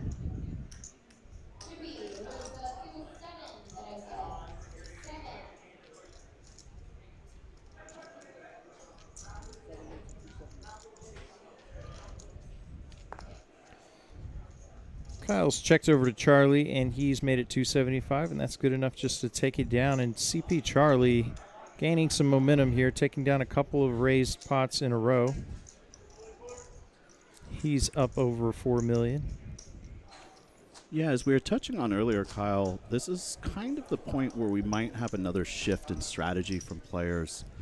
You'll start to see who's just looking to make hands, who has a repeatable pattern and process and identifiable strategy. I think one of the most overlooked directions to tournament poker is how many times you have to evaluate and change gears. There are so many inflection points throughout a tournament, whether it's pre-registration, post-registration, bubble play, ICM play, table dynamics, where you can just go ahead and always need to take in your surroundings and the intangibles and realize that sometimes you're going to have to switch gears, and most likely you're going to need to switch gears multiple times throughout a tournament. The all-in gear for Jason, he's all in with a couple of fives, and Robert wakes up with the ace-king suited and makes the very easy call, but we've got a flip here. Jason's tournament life at stake, and a good chunk of Robert's chips as well. These pretty important pot for both of these gentlemen. Jack 10-4. 8 outs for Robert. Catch up to the pair of fives. Turn is a 7, and Jason's got to fade an ace, queen, or king, and cannot do it. That is Broadway for Robert. Always waits to the river, doesn't it? And unfortunately, Never easy. Never easy. the end of the run for Jason, but quite the run it was. He has turned $400 into $88.90, and also a World Series of Poker Circuit Final Table. Fantastic Quite the run, accomplishment. Jason. Fantastic run, man. And as you said off the top of the show, we've both played a fair amount of poker with Jason over the years. One of the regular local players here at TCH Austin. Yeah, still one local remaining here, and Godzilla in the 8th seat. Unfamiliar if Mr. Cowboy here is local or not, but he's quickly becoming a favorite of mine.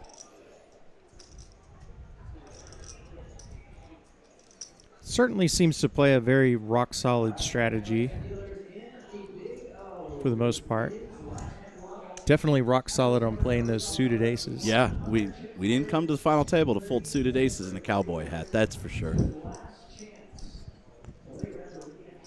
Everybody now locking up just a touch under $12,000. And Clyde picking up more premiums here with the ace-king. Go Cowboy.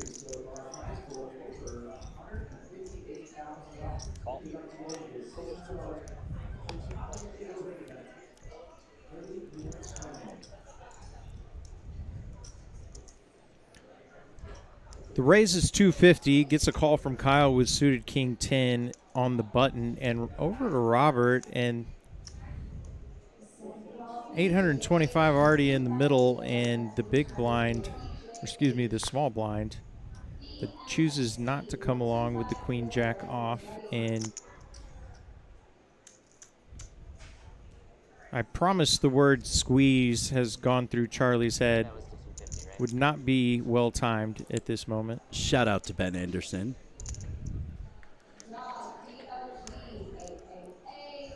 For those of you who know,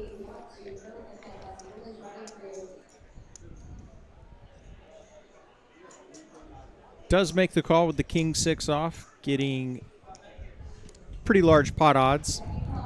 Yeah, Kyle, this is something we've talked about a few times between us on previous final tables. I know he's going to outflop his opponents here, but this is an area, if you're looking to clean up your game, of over-defending multi-way, small and big blind. Not to do it with gapped offsuit hands. I know you're looking at a price. I know you're seeing in real time the quote-unquote pot odds, but the more and more you jump into theory and trying to solve this game, these hands are just losing you money in the long run quite often. So right now it looks like it might work out for Charlie, but once again, to the viewers out there, if you're looking for areas to clean up in your game, small blind, big blind, not over pipping multi-way.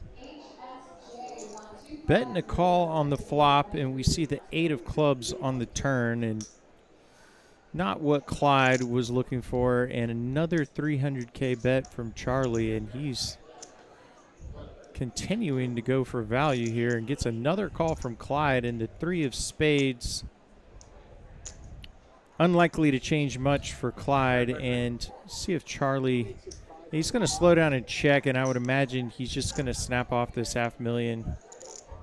Maybe snap is the wrong term, but I think he's going to end up finding a call. If he felt his pair of sixes were good enough to value bet on the turn, the 3 shouldn't change it too often. I don't know, Kyle. This hand's a little off in the weeds here. Charlie led the flop, I believe. He donked the flop into both players, or I understand betting this board texture. It's quite a common board texture that favors you out the blinds, but he leads flop, he leads turn, he gets called twice, and Clyde's hand doesn't look like ace-king when that happens. Clyde's hand does look like an overpair that's just playing very cautiously, so I don't blame him for folding. However, these are the type of situations we're talking about that you can get into by over-pipping too wide multi-way out the blinds. Yeah, without being trying to put my brain away from seeing the cards that, of course, we can see here. My thought, if I'm CP Charlie, I'm most worried about hands like 9s, 10s, jacks. But that's kind of the point I'm making here, is 100%. That you're in no man's land, and you don't know if you're betting for value. You don't know if you're bluffing. The hand is just a situation that 3 ways doesn't need to be involved, and just puts you in really tough spots for no reason. Shout out to Hayden in the chat. Yes, Hayden, that is me. What's going on, man? Haven't seen you out here yet. Looking forward to getting you out here. Actually, I'm gonna take back that invitation. Please do not come out here, Hayden. We don't need any more crushers in the field. A couple of 7s here for Kyle. He'll raise to 275, and Robert's going to rip $2 million over the top, representing about 40-ish% of Kyle's stack if he were to go ahead and make the call. And Masonic in the chat, I completely agree with you. Great bet by Cowboy on the end. We didn't float with ace king high here 2 streets just to check back river and give up on the pot. Completely agree with you, Masonic. Excellent bet, and we should have touched on that by Cowboy.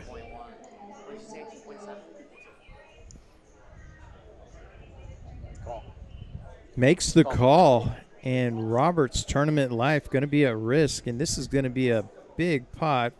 Let's go. 4.5 in the middle, and we've got one of the biggest coin flips of the night We've seen this before. This is Texas, baby. We get after it. We're not waiting around. We've got a flip. Let's put it in. Robert looking for some help, and there is some help. Ace of spades giving him top pair, and Kyle looking for a red 7. Kyle down to 1 out here. And that's the red 7. 2 outer for Kyle for 4.5 million chips, and Robert's going to exit in one of the more brutal ways.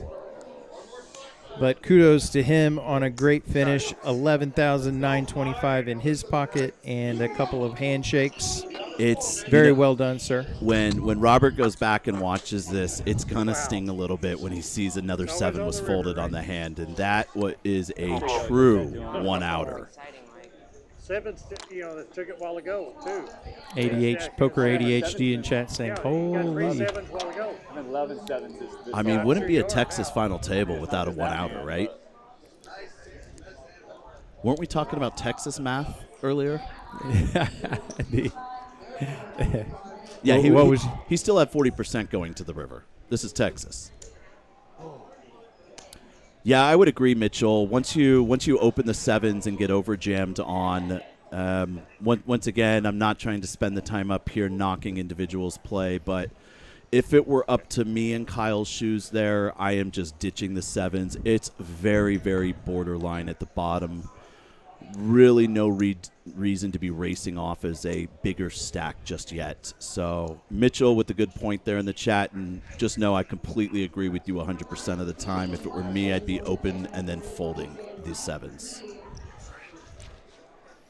Race to 250 by CP Charlie. He's got King Jack offsuit on the button, and Clyde will go ahead and flick in another big blind and see a flop with 9-6, and there's a 6 as well as a king.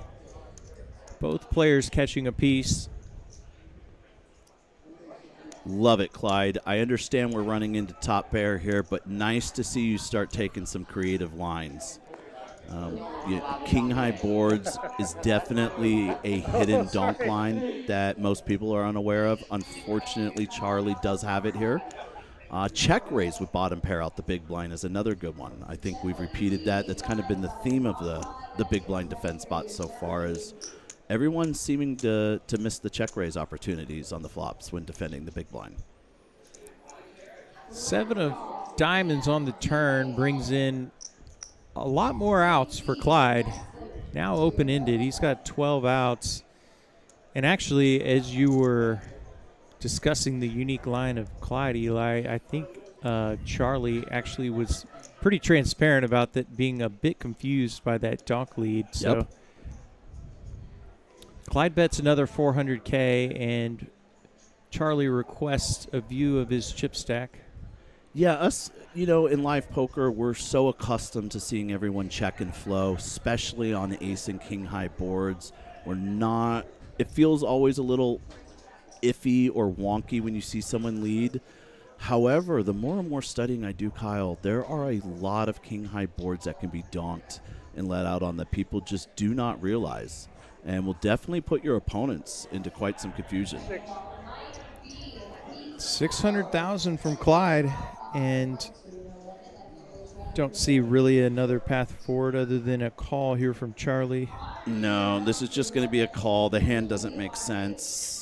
When the story is weird, when the story is wonky, we're just going to put it in and make the call. Actually makes it slightly easier to make the call in the small chance that Clyde somehow flopped 2 pair 6s and 8s.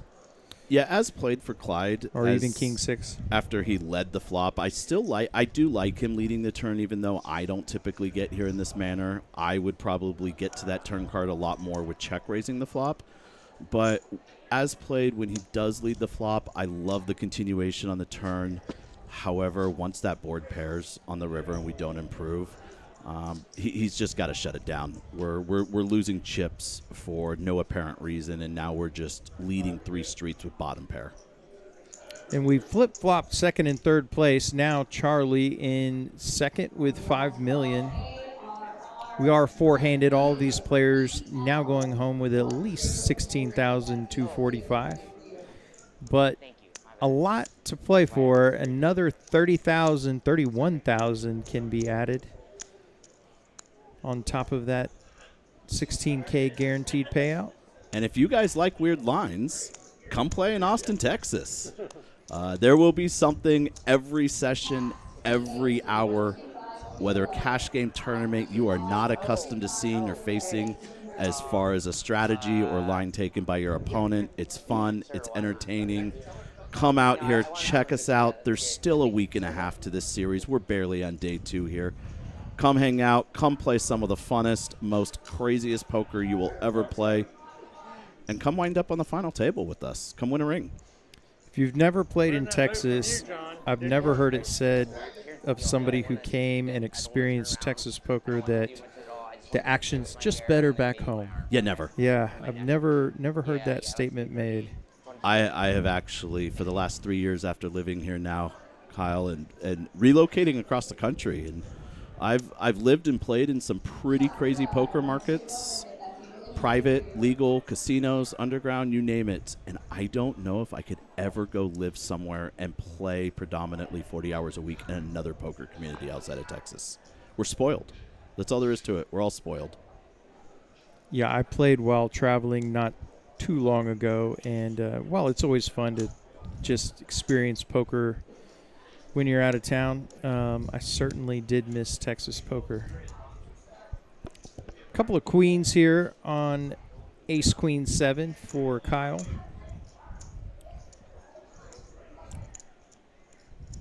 He'll check over to Charlie. These are the chip leaders. Heads up. He'll check back, and there's some showdown value for Charlie. He makes a pair of fives. And Kyle going with another check here. I think I might have led for a little bit of a value. Not opposed to checking if you think your opponent's going to bet and plan on check calling. So far, Charlie hasn't shown any signs that he's going to be putting chips in this pot. But with this river, we might just see it check. You could see Charlie, if check 2, try to turn his hand into a bluff holding a 10. While a small blind on blind pot, we do have a few different outcomes at our hands that are potential here. 150. Small river value bet here from Kyle. Ask is 150, and I think Charlie's probably just going to pay to see it with a pair of fives. No, he he raises min click. And that is probably going to make Kyle's head spin a bit.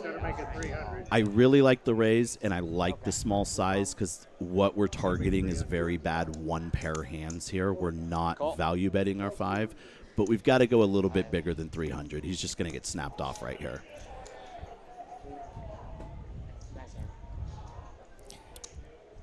That's interesting. Yeah, I mean, the price is so good for Kyle, you can almost just pay for information there, even if you think you're going to be behind a pretty significant percentage of the time. I'm gonna get that term out of you. That shows your age a little bit. I've never said that on stream before, if it helps. Betting and calling for information is something that was thought of to be done about 15 years ago. As we've advanced in this game for you at home. And once again, this is for viewership at home for educational purposes here. We should never be betting or calling to gain information. Or to see where I'm at. See where I'm at. Yeah, that's the worst one that I hear still at the table. 2 reasons to bet. One is for value. One is as a bluff. There are no other reasons to bet. We don't bet to find out where we're at. We don't call to get information. These are distinguishing actions. You should be getting your information by looking at showdowns, player tendencies, not by paying or putting chips of our tournament life into the middle to get information. So I understand that's not really what you meant, but just kind of wanted to clear that up for the viewers at home.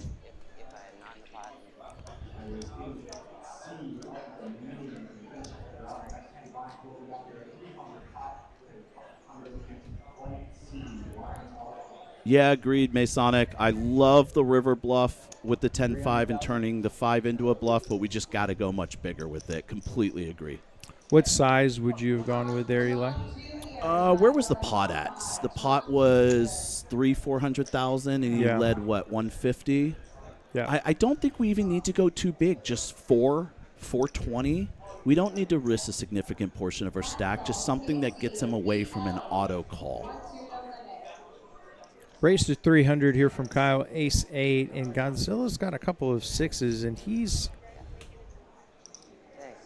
been playing very patiently of late. Makes the call, sitting on about 2.5 million in his stack, and Clyde also in there. Yeah, we're down to 5-handed play here. This is a little bit of a different situation than we were talking about a little while ago, Kyle, of over-pipping out the blinds. With Godzilla, he's got a couple of options on his hand. He can 3-bet the hand out the blinds. He can call. I like the fact that due to ICM implications here, he's taking his hand slow. This is a reasonable time to be calling out the small blind. Just wanted to clarify the difference there compared to the few other hands we spoke about over-pipping out the blinds. Kyle, the only player catching a piece of this flop. He's got middle pair, and he is going to place a wager. Looks like 250 into just over 1 million chip pot, and Godzilla will exit stage left, as will Clyde. Good fold. Good fold. I know some people, you're in a cash game, you're a cash game player, you're accustomed to multi-way pots, you're used to peeling cards here. This is a final table of a WSOP event. We are entering ICM play where we are tight, our chips are valuable, and we have one life only. So really love the fact that Godzilla is not getting attached to his hand with backdoors here and going ahead and just folding on the flop. Really good fold by Godzilla. And he seems to be playing well. I mean, we questioned the 9-4-0 earlier, but outside of that, I think he has just played fantastic so far.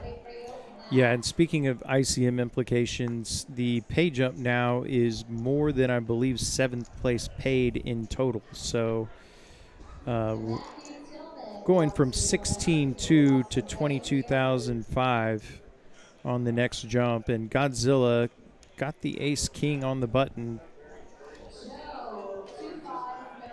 and he is all in. And that'll get 8-4 and 7 deuce out of there. Yeah, open jamming 20 bigs feels like a lot here. I'm all for putting 20 bigs in the middle if we're 3 or 4 betting the hand. But we got to remember, ace-king is still a good hand, Kyle. We don't need to make an ace or a king to have the best hand. We can still pick up value and collect the chips here. Would love to see him used more of a standard opening size there, regardless of his hand being ace-king. We're going to win a lot of the pots post-flop still and be able to just curate a pot for ourselves this way.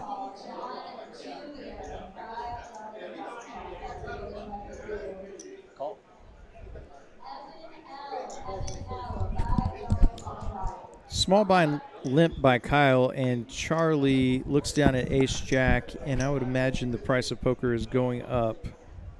Yeah, I can't imagine Charlie's just going to flat this one. He seems very capable opponent. He's shown a tendency to use aggression. Would love to see him put in a raise here. Raise comes in, and 325 is the size, and we'll see what Kyle wants to do. Sitting on 8 million chips, the substantial chip leader.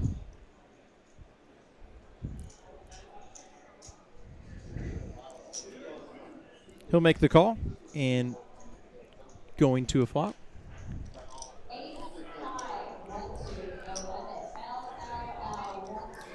Queen high. Kyle now with top pair. And he checks it over to Charlie, and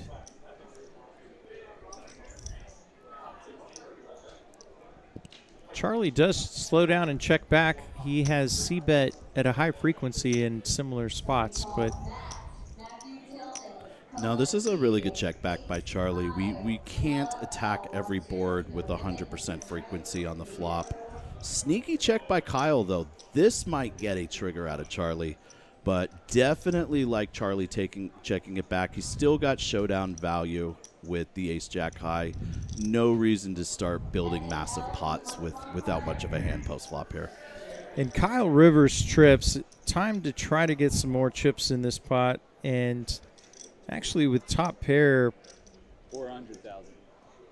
Or the high card on the flop pairing on the river, Charlie might be able to talk himself into ace high is good here, but it depends on his perception of how Kyle has been playing thus far, and I would say that would lean toward may not be good. Flamingo, I'm going to give you a pass one time on this comment. We're going to chuckle it off because I was scheduled to commentate this in the High Roller event.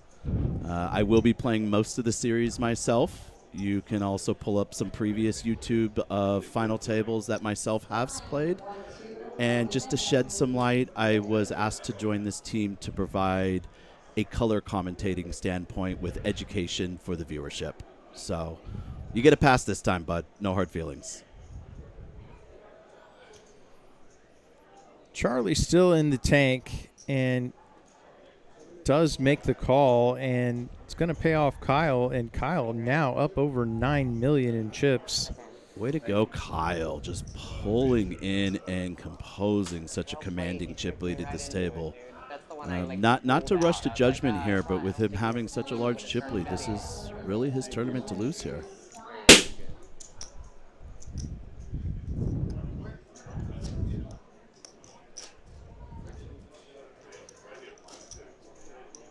Yeah, and sometimes that realization at this juncture can make players kind of clam up. Once you realize, oh, wow, I've actually got this one potentially in the bag if I can just play well and not make a huge mistake. So not sure how many times Kyle has been in this position as a overwhelming chip leader shorthanded at a final table. Can anyone in the chat give us a little history on Kyle here? I know he had some viewers in the chat earlier. Pretty sure he said he was from Oregon and had a bunch of people following. So if you know Kyle, feel free, fill us in just a little bit. What's his history? What's his background? How many final tables does he have? Give us a little bit of info here, because I'd be curious. It looks like he is starting to really realize his chip lead and put on a clinic. Button raised to 275, and over to Godzilla in the big blind. He looks down at King 6, and he'll return that to Mike in the box. And another pot for Kyle up to almost 9.5 million, and he's going to really be able to start to lean on his opponents here, particularly given there's relatively a three-way tie for second at the moment, which gives Kyle such an ample opportunity to keep applying the pressure. Would love to see him keep opening up his range wider and wider here, as every one of his opponents is all handcuffed around similar stack sizes. Wow, and the rich get richer. Ace-king now for Kyle. He's just opened the last hand a bit light, and now with a true premium. What a life, huh? Doesn't that feel good? You're chip leading, you're opening every other hand, then you get dealt premiums. Just like I say every day, always, it's good to be Kyle. Yeah. Interesting spot for Godzilla here. Yeah, ace-jack is going to look like a pretty strong hand four-handed versus the chip leader who's been opening some pots.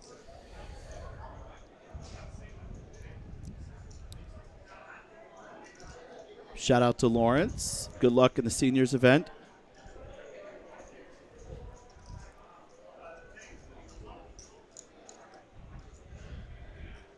Watch out for those OMCs. Yeah, this is Texas. Don't be fooled. Don't assign an OMC tag just to everyone with gray hair. I've made that mistake after moving out here. There's a few of them that will get after it, Kyle.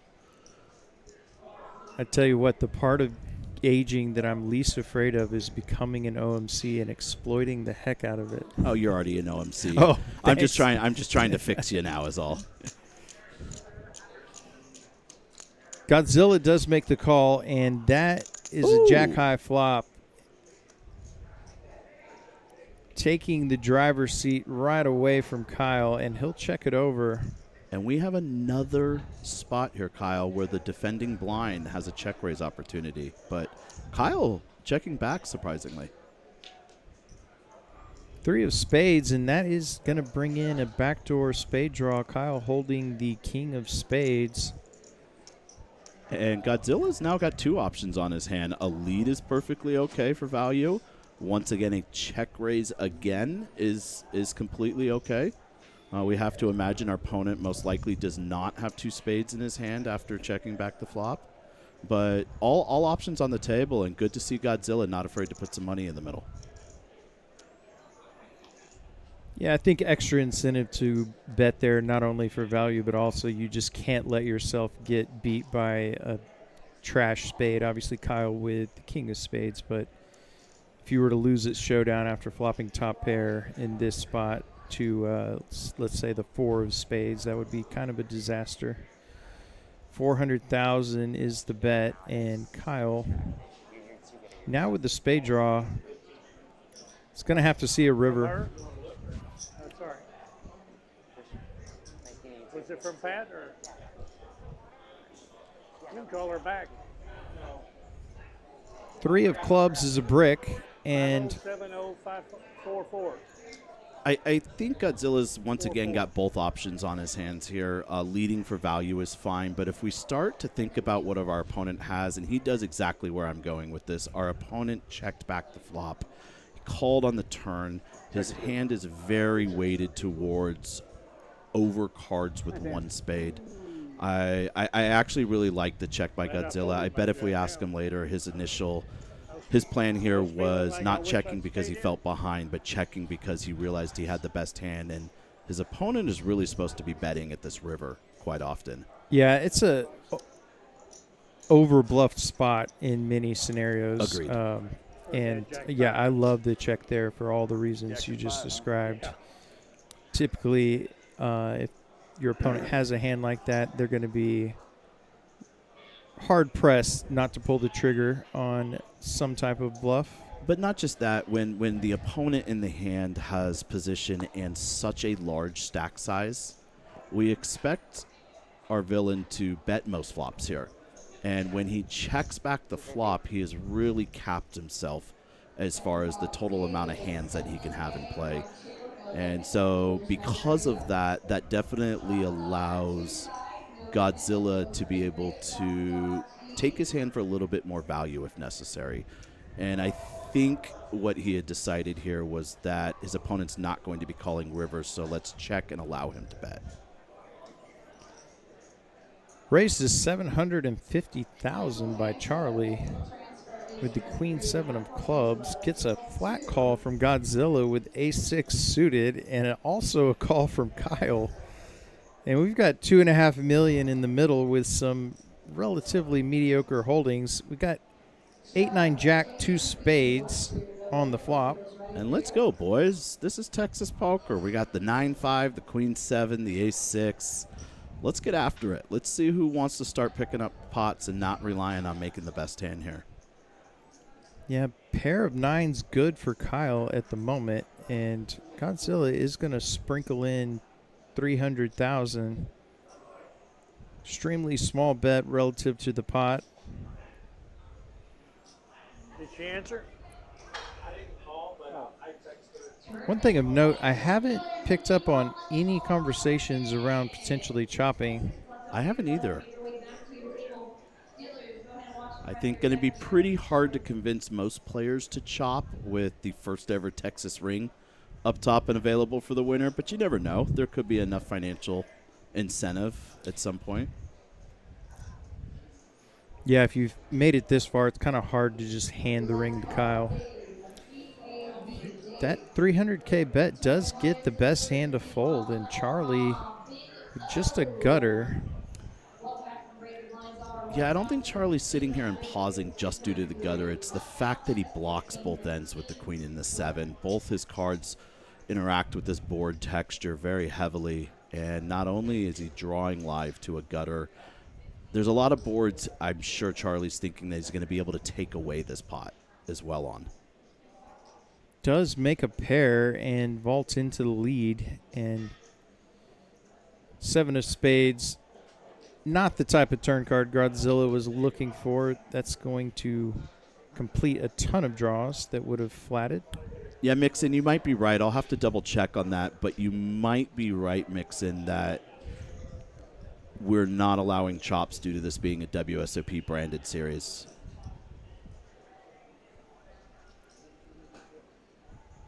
Charlie bets river for 400,000, and not sure if this is a value bet or a bluff, but I'm glad you said it.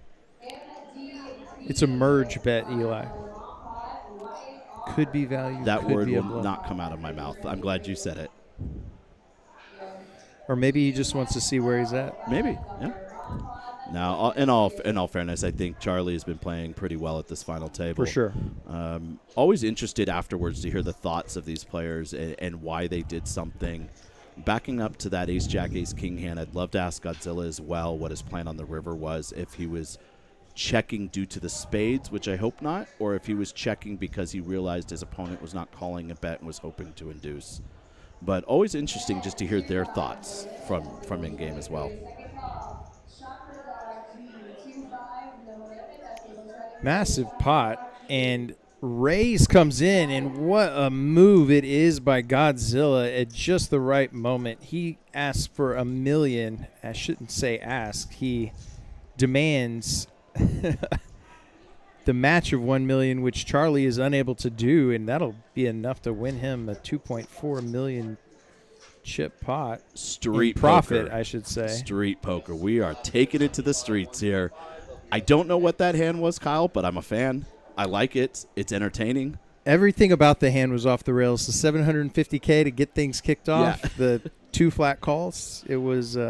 Yeah, I mean the graphics were slightly off as well. I think a few down. people in the chat are pointing that out. As far as the action is concerned, Oh, it was actually 250. Okay. your guess is as good as mine. However, it's entertaining. I love it. I love the fact we're taking it to the streets here and nobody's sitting around and waiting for aces.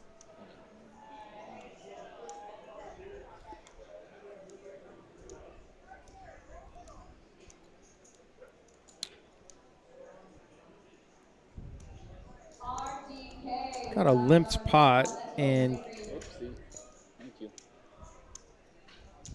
round to Charlie with deuce 4 in the big blind.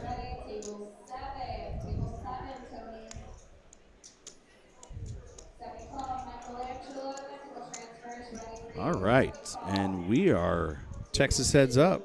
Absolutely. 8-9 queen rainbow. That is an open ender for Clyde, as well as Kyle.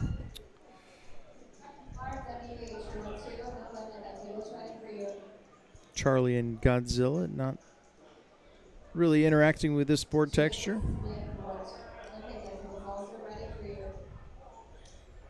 Clyde's going to take the initiative after it checks to him on the button, and he'll bet $500,000. Yeah, like this fold by Kyle here. I'd much prefer him to fold than call. The check raise is another option, but we don't want to be just calling here as all of our outs are not clean. We do not know where the rest of the field is at. Fold or check raise are the two options on the table, and completely okay with taking the fold route here. Last call. Then 2 bucks. No limit. That feels right. Second call. Stephen A. 2-5. No limit. Feels right. Stephen A. Second call. And Cowboy really starting to generate a fan base in the chat here. I think he's becoming a fan favorite of us all here. Do we know Clyde's history at all with poker or tournaments or Texas poker? I'm unfamiliar with it myself. Do you, Kyle? Yeah, I have no background on Clyde, but all I can say from what I've seen is calm, cool, collected cowboy just playing some cards. Absolutely. And certainly seems to know how to navigate his way around the table. He said, "You young pups, I've been doing this for 40, 50 years."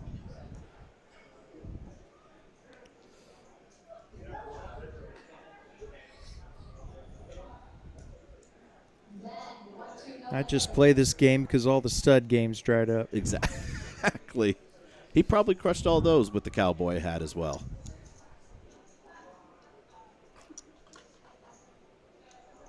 Couple of 10s for Charlie. Premium four-handed.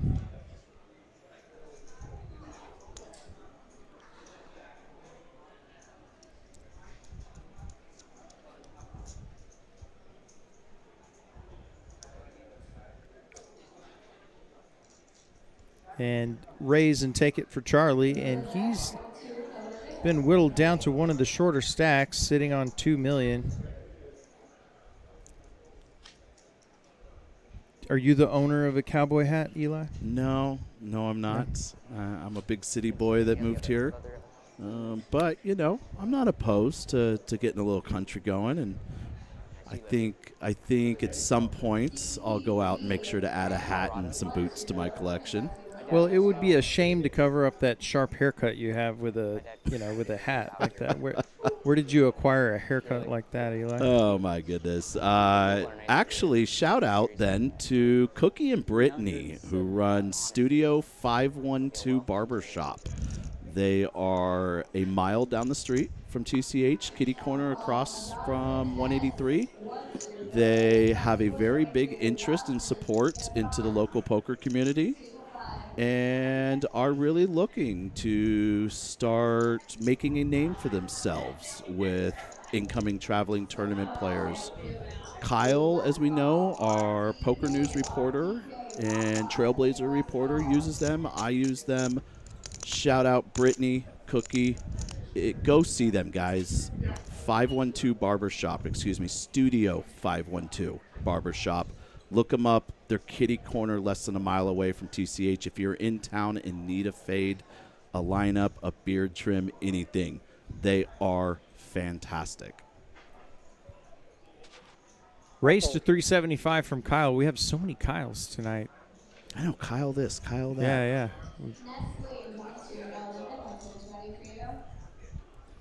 See a request for payouts from the chat. We'll get those up following this hand. Heads up to a king-high flop between Godzilla and Kyle, and the ace-jack still ahead.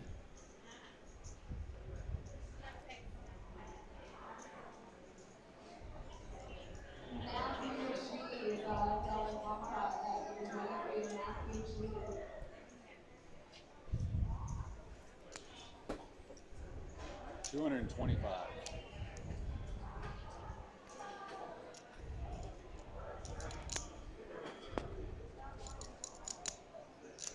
Million chips in the pot. Kyle bets 225. And what does Godzilla want to do here?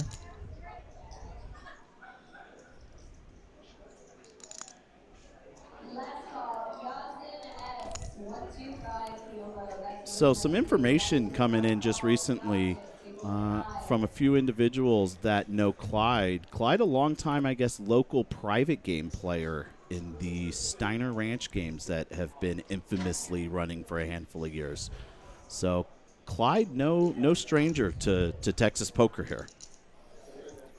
Godzilla does make the call on the flop, and I believe we have a graphical error. I believe that is a third spade on the turn, if I saw that correctly.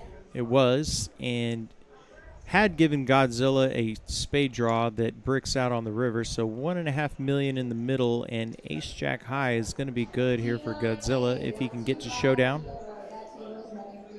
Yeah, I'd really like a check here out of Godzilla. There's not much point to betting here. The river paired on the end, which typically means it's a good card for hero calling from your opponent. Your hand still does have enough showdown value. I'd really actually like to see a check here.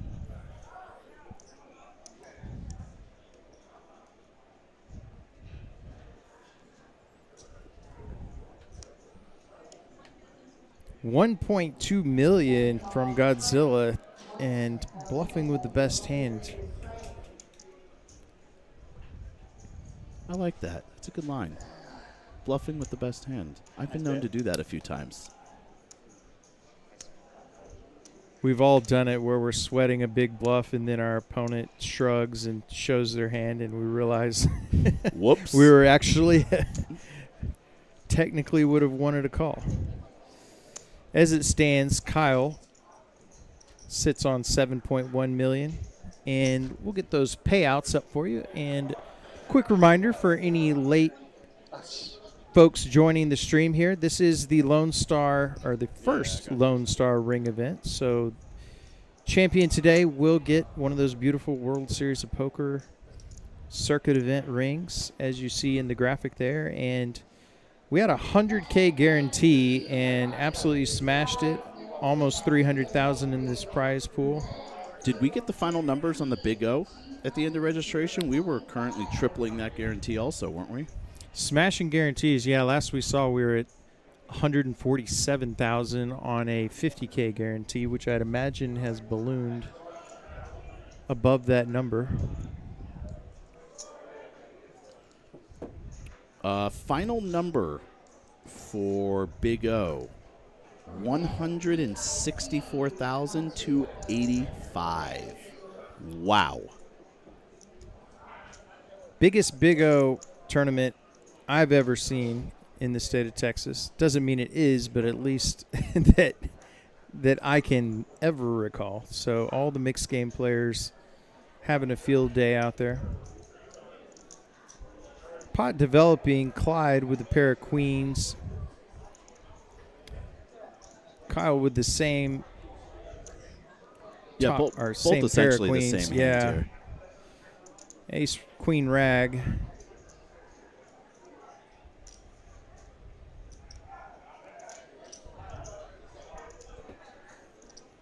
Shout out, Patty. Thank you very much. Are you going to be down yourself for any events? Would love to see you. Howdy, howdy, Patty. Thanks for hopping in the chat.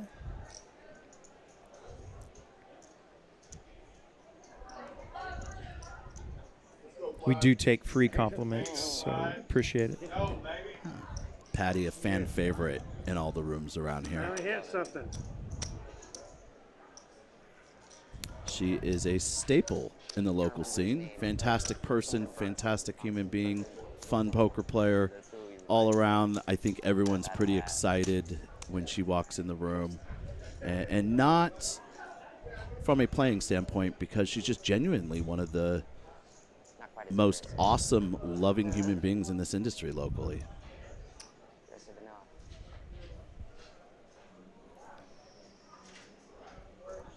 Patty's shipped a bigger tournament than me or you have ever shipped, Kyle. I believe she shipped one just a year and a half or 2 years ago up the road for 200,000 to 300,000. Quite the score. Waiting for that moment. We'll get there. Maybe this series. Who knows? Raised to 350 by Clyde Built. He's got an ace four-handed. Makes it 2 1/4x the big blind.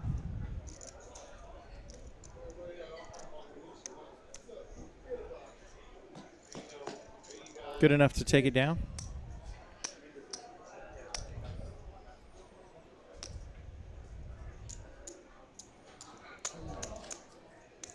And suddenly, Charlie sitting on the short stack, he is edging very close to the critical 10 bigs.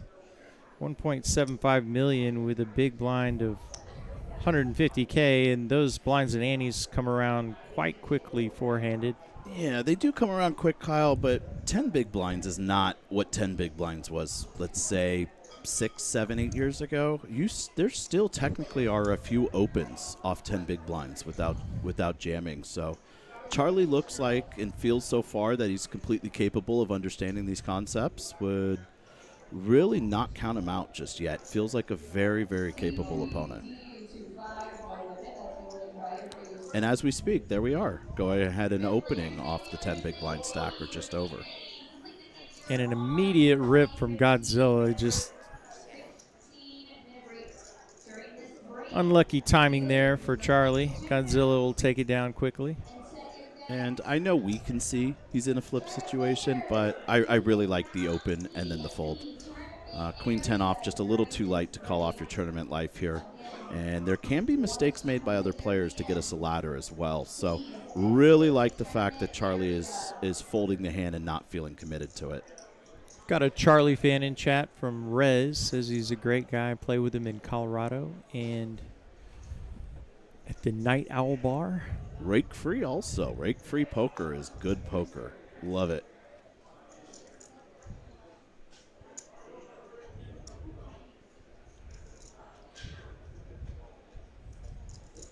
And here we see Godzilla has really started to amp up the aggression. He has almost caught Kyle for the chip lead here. And what we were talking about earlier, Kyle, who adjusts their strategy, who changes gears, and so far it looks like Kyle hasn't been putting on too much pressure of recent. Godzilla's noticed it and been really taking advantage of the fact that Kyle's just sort of sitting back. Good recognition here on Godzilla's part over the last few orbits. Yeah, and just as you say that, he edges him by 25K. So Godzilla chip leading the tournament for the first time. And our friend Eric Himes in the chat. Eric, shout out to Eric. Used to be a dealer here at TCH. I believe he's down in Houston now. Hope all is well. Hope you come pay a visit for a few days up here. Would love to see you, man. Is that a call or a raise? That's a call. Okay. I just said that'd be nice. Love the accent too, right? There's nothing more Texas than that accent. Being around the accent brings it out of you too. Start talking with a little drawl. Yeah, I've been here 3 years, and the word y'all is now part of my everyday vocabulary. It snuck in there? It snuck in there. Blind versus blind here, and Clyde ahead with his 10 high and 10 of hearts. All right, Kyle, we've got to put some chips in the middle here. Let's breathe on this pot and take it down, man. Does have an open ender. Yeah, Kyle realizing he can't go to the river or showdown with 5 high here. Clyde has not showed any interest. So good recognition on Kyle's part. I would like to see a larger size out of him here. But in general, great recognition on Kyle's part. We are going to have to follow up, though, and bet rivers if we do not improve. Queen of diamonds improves neither player, and 10 high actually good for Clyde, and he's going to go ahead and bet 300,000. Look at this. Just as we got that information from someone that said Clyde is a straight-up player with no real moves. Love this lead by Clyde. Clyde recognizing the same thing. I can't go to showdown with 10 high, and I got a heart. So let's go ahead and bet. Love it. Love it. Way to go, Cowboy. Does Kyle have a play in store here, though? Yeah, calling certainly not on the table, so we're thinking about, can we get away with a raise?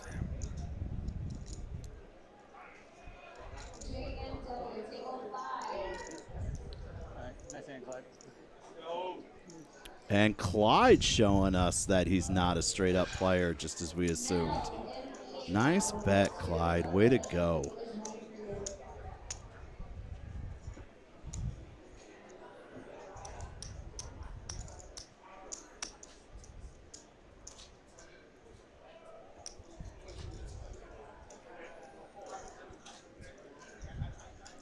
Next pay jump, about $6,000.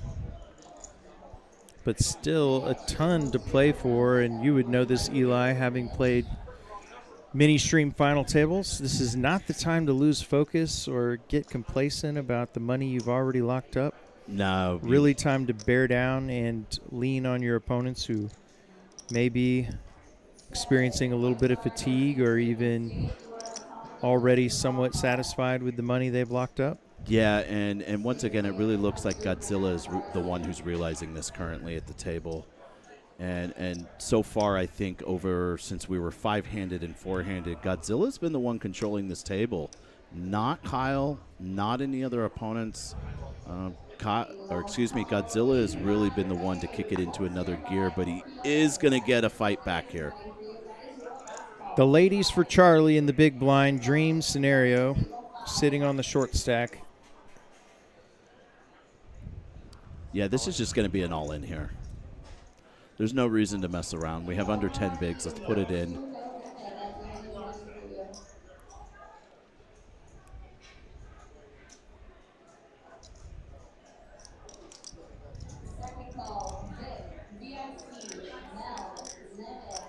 And this is only 1/5 of Godzilla's stack. It's still very bottom of range to be calling off with, but you can't fault him if he does find the call and hope he's in a flip.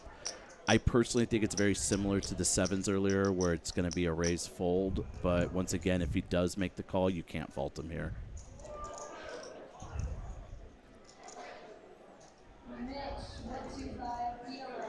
Charlie stands to chip up to 1.8 million if he can just take it down here.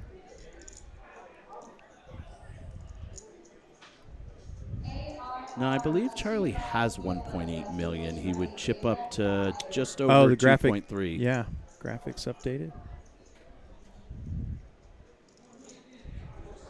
Yeah, and there's Godzilla making a disciplined fold. I agree with this fold. I know some people will disagree, and that's okay. But I like the fact that Godzilla is going to preserve his, if you want to call it, chip lead over 2 of the players and just stay tied for the chip lead essentially with Kyle here. I don't mind this fold whatsoever, and I think it's probably the direction I would lean in this situation as well.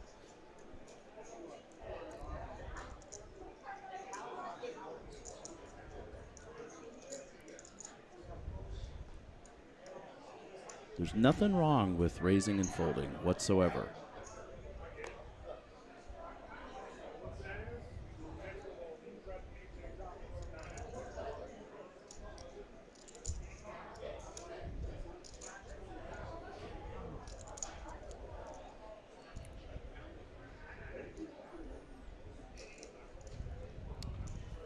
I know it looks like the chat was really rooting for a call there, but I would be pressed to say, guys, that his fold is fundamentally correct. When we are dealing with pay jumps at a final table and dealing with such heavy ICM implications, no matter what the money is, ICM play really dictates that we want to be extremely conservative with our call-offs here. Yeah, maybe not the biggest factor, but I'm sure Godzilla has noticed that Charlie's a formidable opponent with chips in his stack and certainly doesn't want to see him with more ammunition. Agreed. Agreed.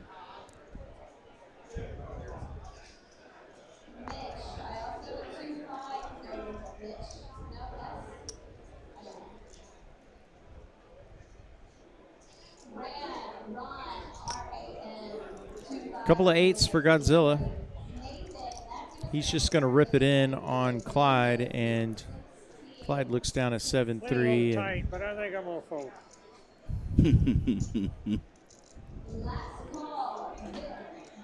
Cowboy having a sense of humor also. Love it.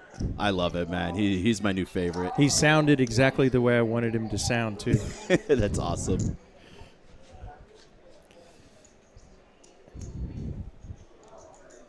Very pleased to have Clyde with us. Needed the cowboy hat at the final table.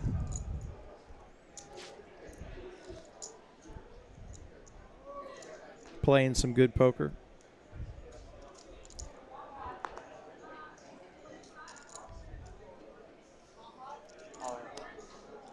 All in from Charlie with 9-8 suited. Solo looks down at Jack-9 suited, and though dominating, not a hand he's going to call off 2.2 million chips with. Clyde looks at the Jack-10 of spades, and He folded that. probably too many people to put too many chips in pots with Jack-10 suited, but Clyde's not going to be one of them. And Kyle does have an ace. Yeah, this is just going to be a fold here, Kyle. Kyle for Kyle.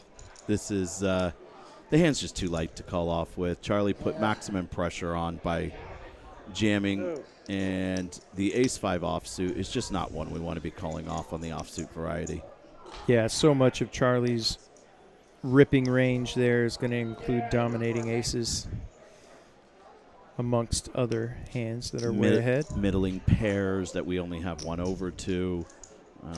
More of just a fake think about it spot, I think, from Kyle's end than anything. I don't think there was any part of him that was calling there.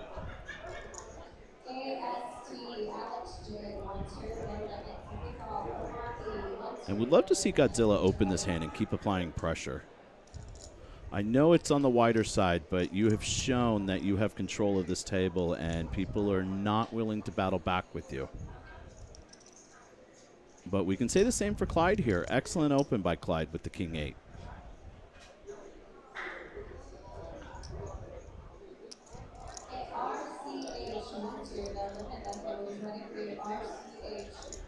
Charlie looks down at Queen-10 off in the big blind. Just 150K for him to see a flop, or obviously could elect to raise. 300. He will make the call.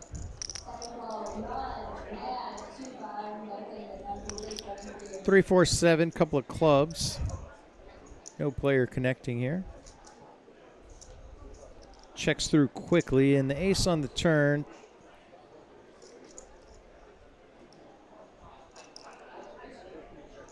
Going to be a card that would likely favor Clyde's range. And there he is. He agrees. Yeah, Clyde proving to be a very capable opponent the more and more we see here. Not an OMC by any means. Bet 600,000 and takes it down. Yeah, it feels like, Kyle, we're in for a battle here. None of these players just putting it in or giving up lightly.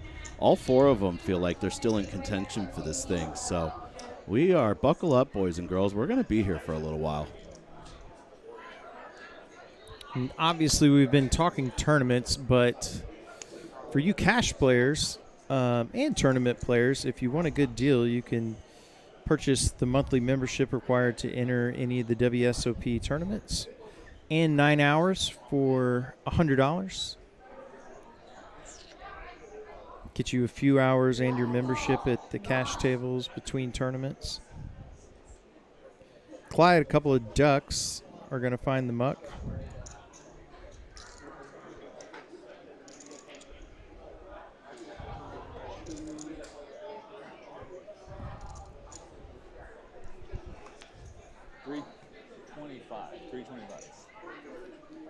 Kyle's going to elect to raise button with 9-7 off. Charlie looks down at a couple threes, and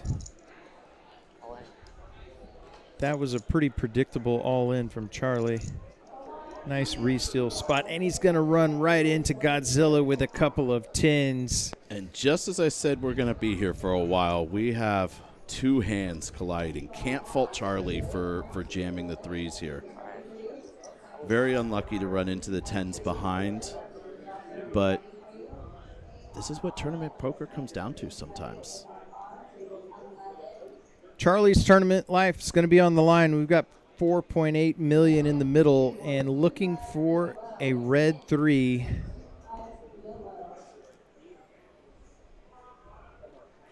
Looking for 1-3 now. Does not come, and Godzilla up to over $9 million in chips, and what a great run from Charlie. Ton of fun to watch at this final table. Clearly a strong player that I would imagine we'll be seeing in spots like this in the future. He is going to go home with $16,245 for his efforts and a WSOP circuit cash in the first ever World Series of Poker event in the state of Texas. Shout out to him as well. Charlie, you played great. We loved your game plan coming out the gates and trying to apply pressure instantly. You should be very proud of the way you played, Ben. Great run, and hope to see you on the next one. And right as I said we were going to be here for a while, all of a sudden we are down to three-handed. And all of these players now locking up 22,465. Quite the payday on a $400 buy-in. Yeah, where are you going to get that? Anywhere else in the country? Texas Poker, man. Good fold. For me. You know, without divulging too much information here, Kyle, I know WSOP, the brand, is not a fan of putting guarantees on their tournaments at first-time stops. And I do know that during the discussions and contract negotiations here, because we're in Texas, because we have guarantees on every events or most of the events that we run, that was a really big sticking point. And shout out to WSOP for giving TCH Social really just the trust that we can hit these guarantees. And I think through the first two events, we have come out and showed strong that their trust in us here was not unfounded. We are smashing these guarantees.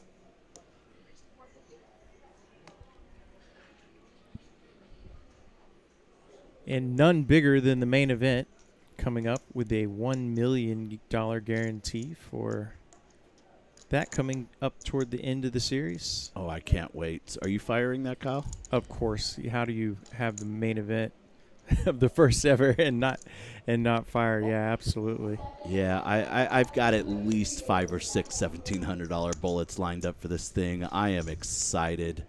Hopefully one of them sticks. Only takes one. Hopefully it's the first one. Two Hopefully. pair for Godzilla. Kyle with middle pair.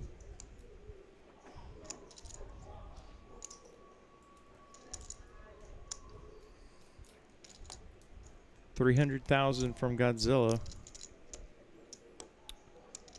Yeah, Fish No Pets, to answer your question, all of these events and structures and fees are WSOP branded structures. TCH has zero deciding factor in the structures, the fees for tournaments, etc. So we are just following WSOP's branded formats, if that makes sense. And both players have Broadway. What a run out. We're going to chop this one up, and very unfortunate chain of events for Godzilla. Still sitting on a healthy chip stack, but going to be disappointed with this outcome after flopping top and bottom pair. If Kyle checks here, does Godzilla go for a massive overbet? How sexy would that be? Ooh, Kyle going to take the initiative. What a gutsy play. I like it. I think this is great recognition that our opponent most likely does not have two hearts in his hands. Otherwise, we would have heard from him on the turn. And Kyle trying to take the initiative, but have a feeling Godzilla's just going to call this off here. Really was interested to see if the alternative happened where Kyle checked and see what decision Godzilla came to. And if you wonder how Kyle's feeling, I think he has put his mic up near his face, and we can hear him sweating this one out. That is neither Eli nor I. Oh, that's all right, man. We'll chuckle about it now. And the first time jitters at one of these tables. I had them too the first time. I get it. Just unsure what to do with your hands, your microphone, the heat, all of the above. But I'm sure that will be a first that we'll never hear again from him. He'll figure it out pretty quickly.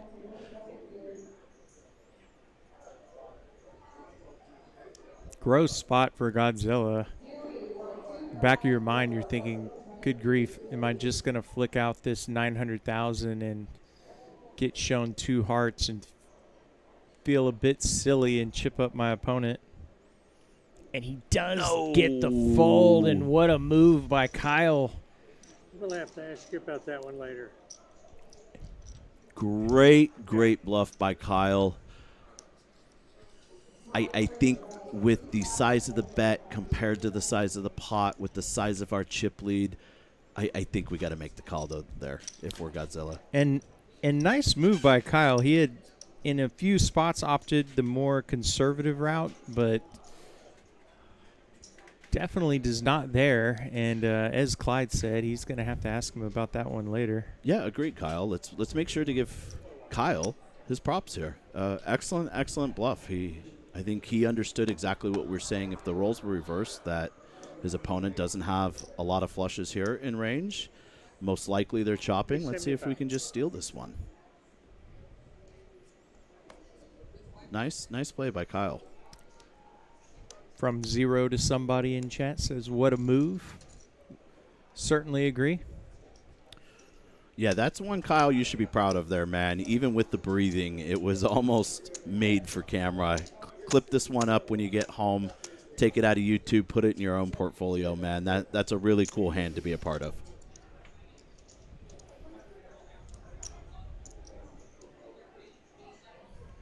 Thanks again, everybody who's hopped in the chat. I know we have several hundred of you watching live now on YouTube and certainly will be in the future. I'm Kyle Frisbee, joined by Eli G in the booth here in Austin, Texas.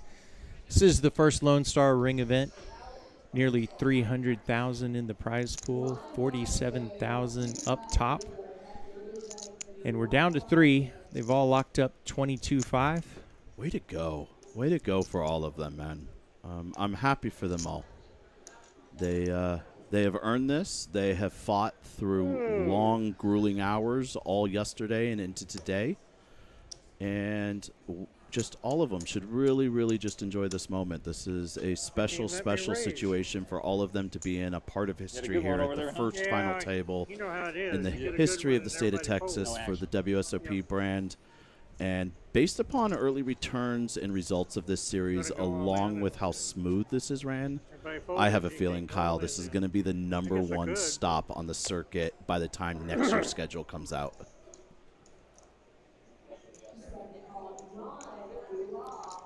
Godzilla now, ace-jack, pretty strong hand, three-handed.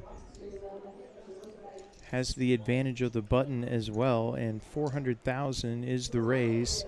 And you can see Godzilla taking his raising size up here. I really like it. I hope he's doing it based upon four-handed button and aggression, and not for the fact just to based upon holdings. I have a feeling that's what he's doing. Really good on Godzilla's part to recognize he can keep applying more and more pressure. King 3 calls in the big blind, and 9-10-5 rainbow.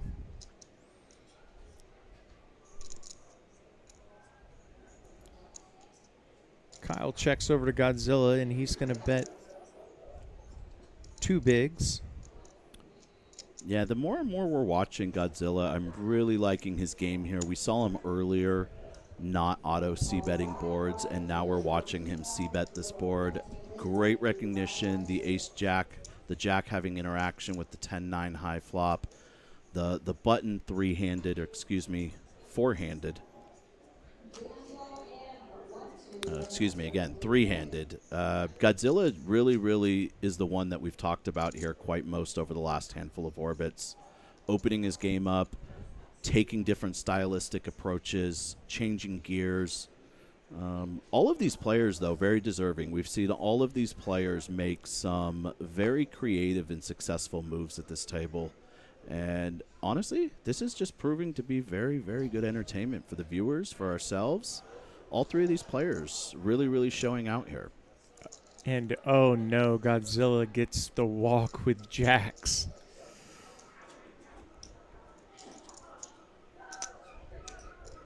Always stings a little bit, but better than getting coolered. Tri-Cities in chat says the mouth breathing will live on in family lore for Kyle. It will. I think he put the mic that you see there on his sweatshirt up over his face as he sweated that 900K bet, which he did execute successfully. 350 from Kyle with King 9 and an Ace-7 for Godzilla. We'll find the muck from the small blind. King 4 for Clyde. He'll go ahead and make the call from the big blind. So heads up, 925 in the middle. Queen 6 deuce, couple of clubs. Who wants this pot more?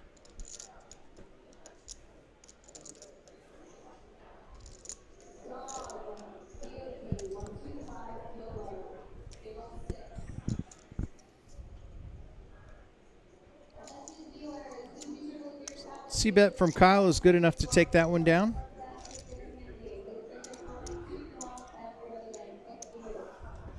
Masonic saying it was like the heartbeat monitor. Yeah, maybe it's an idea. We have boom, boom. Didn't have a 2. Couldn't call you there.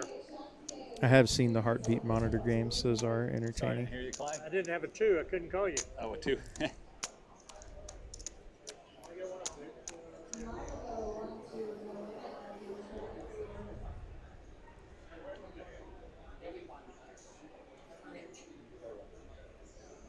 Shout out to Bentley all the way out in Maine tuning in. Yes, this is only the first event of many events on the schedule here.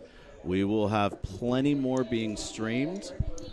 I think we could probably get you some sort of schedule. I don't think we have it built into the graphics, but we'll read off some sort of a schedule for you here just shortly. But Bentley, if you want to make the trip out, this is only the final table of event number 1. We have lots more running all the way through the end of next weekend.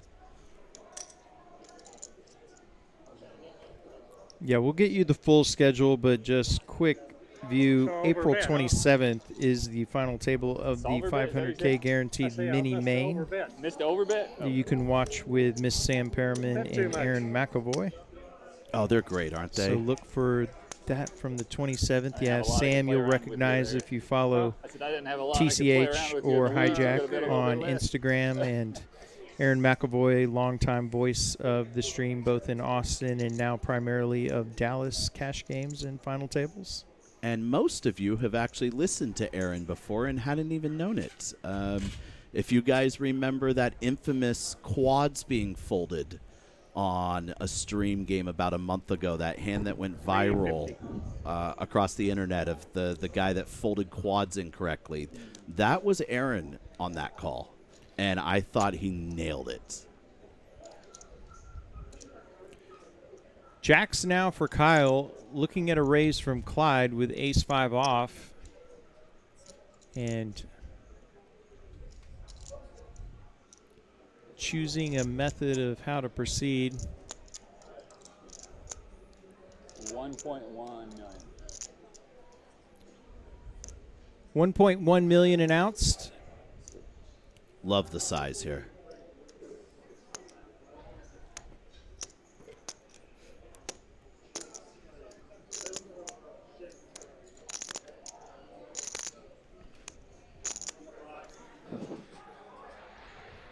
What is the cowboy going to do with an ace three-handed?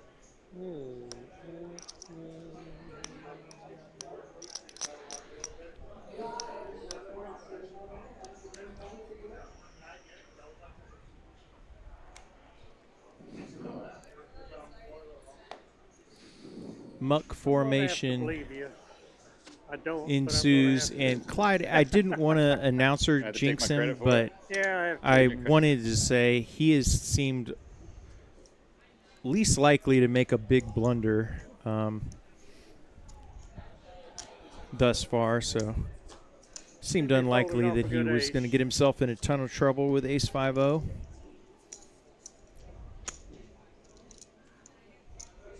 Masonic says hard to fold quads. Yeah, I'm just not folding quads. Yeah, if you got it, you can got it. rebuy. If you got it, you got it. And Yeah. I'm definitely not folding quads on TV either. That's for sure. For sure. Last time I played a stream, I was in a spot where I would have normally folded queens and made the call, and of course the opponent had kings. Are we talking about your stream? Oh, you table? know this one, yeah. Yeah, the cameras change things, right?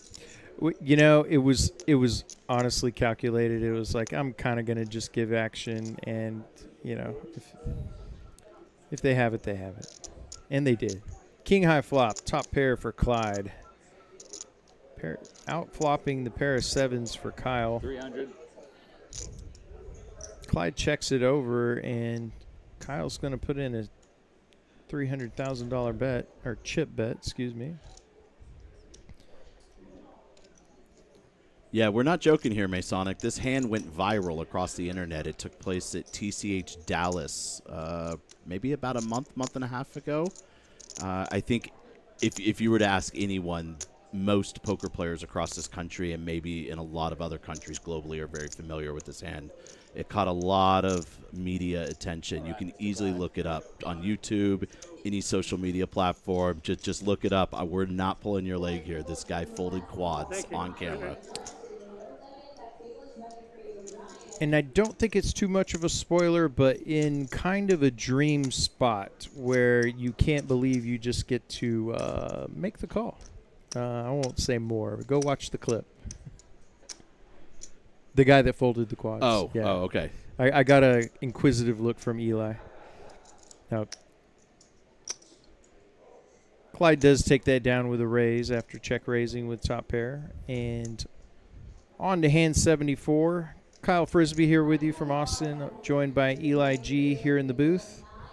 This is the first Lone Star Ring event. Winner tonight will take home a beautiful WSOP circuit ring and $47,378.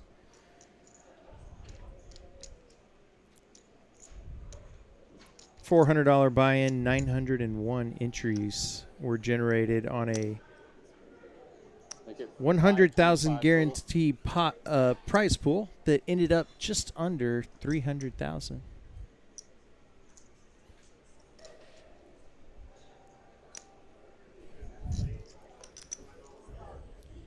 Race to 525 with 10-5 from Kyle. After Clyde limps the small blind, and nice aggression from Kyle. Good enough to go ahead and take that down. I mean, sometimes I have to get good cards over here, right? I can't just always have bluffs. Yeah, you've had good cards. And play good, too. So it sort of. It's kind of you to say, thank you. I like when people are nice. There's a lot of mean people around in these events. I can tell they're from the last hand at 75, 150. Our next blind level is 100, 200, 200 big blind 8. Yeah.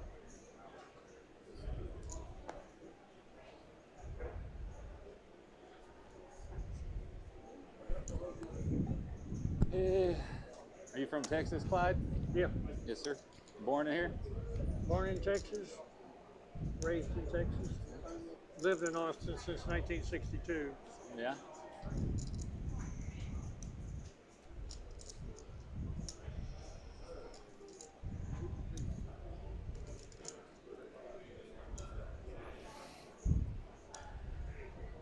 All right, getting down to it, huh? Your name's Patrick, is that right? Yes, sir. Godzilla. Where are you from? Okay. That makes it Austinite. That's what I keep telling you. Yeah. I think once you pass the decade, first That's you and me both. I came here in like 2009 or something.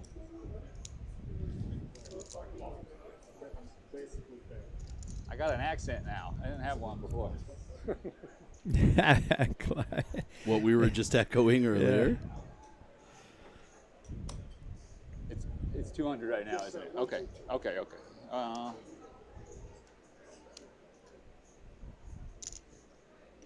500. And Kyle, Poker News is breaking some information currently. The well-known $1 million cash game that Hustler Casino puts on every year is now being moved from LA, and they are going to stream it live during the WSOP in Las Vegas instead. Beautiful. So that's just some good for poker. Breaking news as of 20 minutes ago. Great for poker. I think that's a great move. Yeah, and in very related news, the World Series of Poker returning to ESPN this summer as well. That's which correct. Is those two combined, great for the poker ecosystem. And I haven't gotten a chance to meet or speak with Jeff Platt yet, but he was recently interviewed on a handful of podcasts, and the WSOP has invested quite a lot of money into a brand new stream stage and filming set. And so they debuted that at the Bahamas, I'm assuming, and it's coming to Las Vegas this summer, so look out for that as well. Got the nuts for Godzilla, and music to his ears. Clyde has bet 500,000 with his open-ended straight draw, and just a smooth call from Godzilla. Love it. Yeah, love the call. No reason to scare him off here.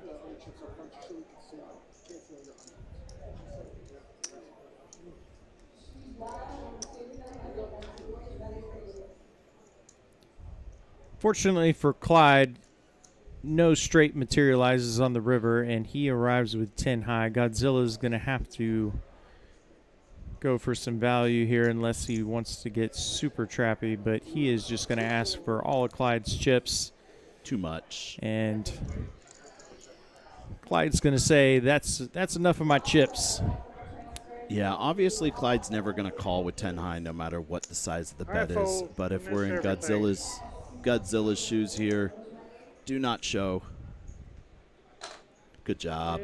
First player to eclipse the 10 million chip mark, however, and now in the driver's seat. Yeah, I think when Godzilla goes back and looks at this, he's going to definitely want to take a slightly different approach. There's a couple of options on the table. Once again, I understand the need to bet when the river and hope it doesn't go check. But if we're going to employ that, I think a small bet is at play. We don't need to go big just because we have the nuts. A small bet still allows our opponents to raise and bluff, to call with dominated hands. We can even sometimes check if we've ranged our opponent to missing the board and really trapping them into betting. But once again, very minor hiccup here. Godzilla's putting on a show and really starting to take over a commanding chip lead. So he's doing something right, that's for sure. Couple of ladies for Kyle, and he makes it 600,000 in this blind versus blind altercation and gets a call from Clyde with just 5-3 offsuit. So we're going to go heads up to a flop, and there's a 3 for Clyde, but Queen's still in the lead. Yeah, really interesting decision to call the 5-3 here. Pre-flop. Once again, this kind of goes back to what we were talking about earlier, Kyle. We want to do a lot of raising and folding with our worst hands, blind on blind. But can't blame him for hitting a pair and trying to get it in. Let's just see what the poker gods have in store. Clyde looking to turn some equity here. A 3, a 5 will get the job done. An ace or a 4 will open up a few more cards, or a 6 for him. I need a suck out now. I'm sorry? I need a suck out now. Getting close. 5 outs left for Clyde, looking for a 5 or a 3, and does not come. 3, 4, and 5, 6, 7. Well played, Cowboy. Way to go, It was a Cowboy. pleasure to have you on the stream. Hopefully again in the future, and Pleasure. You played good. Super. hear the compliments for me, around I the was well rooting and for you. 22,465. All right. We'll go home with that Cowboy and his horse. Cowboy, you have built an entire fan base, Clyde. I love it. Happy to commentate on you. Would love to see you here again. And remind me, if I run into you out here, I'm going to buy you a beer, shake your hand, introduce ourselves. You were fantastic to have on the stream.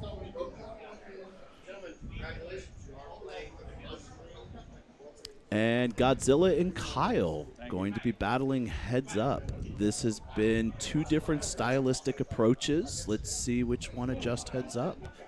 I don't know how much heads up experience either one has. I don't think we ever got that information on Kyle's background and history. Small, yeah. Both feel competent and capable, but heads up play is a different animal.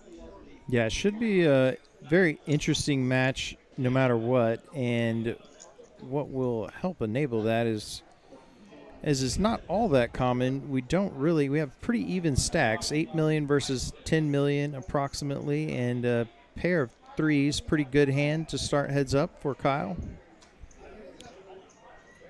And this heads up match is for $16,000, so the tournament far from over at this juncture. And of course, that ring that is now on the table in the 5 seat, hanging in the balance. Yeah, the allure of the gold WSOP ring. Man, I want one of those, Kyle. I covet one above all other poker trophies except for, of course, the elusive bracelet. Aren't we blessed here? Everyone here is going ring hunting, and then we all get to go bracelet hunting a month later. We are blessed. Raised to 500,000, and Godzilla with ace 4 makes it 1.3. Love it. Absolute great recognition that we're heads up now and reapplying the pressure in return. This is a fantastic 3-bet by Godzilla here. Right as we were talking, who changes gears? And we are going to have a pot right off the rip here, Kyle. Wow, Kyle does make the call. 2.8 million in the middle.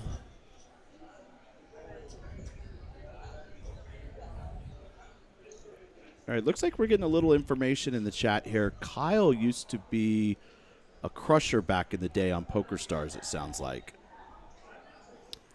Couple of threes still good on a king-high flop for Kyle, and action on Godzilla.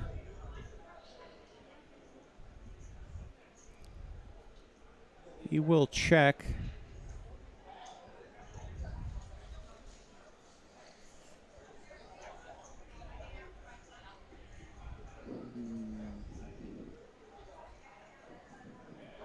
Yeah, I think, Kyle, we've got, not that once again, you know, every board is 100% C-bet by any means. We should never be betting every single board. But when we do put in a 3-bet and get a king-high disconnected board, this is one that we should be auto-betting almost 100% of the time.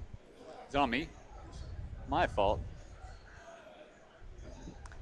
Maybe a little bit of nerves checking in on Kyle here.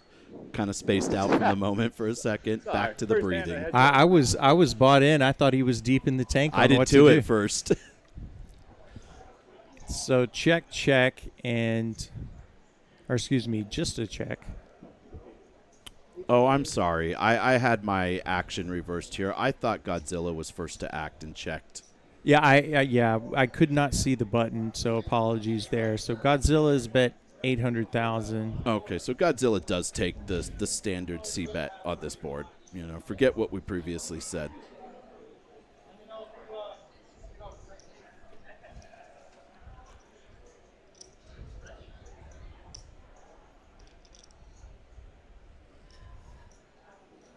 Kyle does find the call, and big pot brewing, 4.4 million, as Michael prepares to give us a turn card. Yeah, really like the call by Kyle here, but if we're going to call one street, we do have to be willing to not just fold all turns. We have to really be very intuitive with what do we think Godzilla's range is. Do we think he has barrels? Can we continue?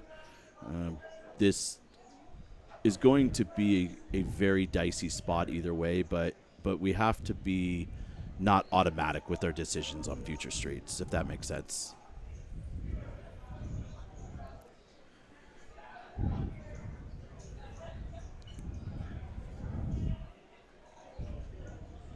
And love this by Godzilla as he's cutting out chips. He understands that this board texture really favors him as a 3-better.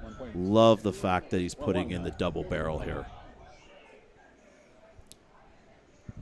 He said, this is my board, this is my pot, fold your hand. An excellent job by Godzilla. 2.3 million now, and from relatively even to start heads up, we now have a 2-1 chip lead, which certainly changes the dynamics. Yeah, just one hand in. How crazy things change, huh? That was a fun hand.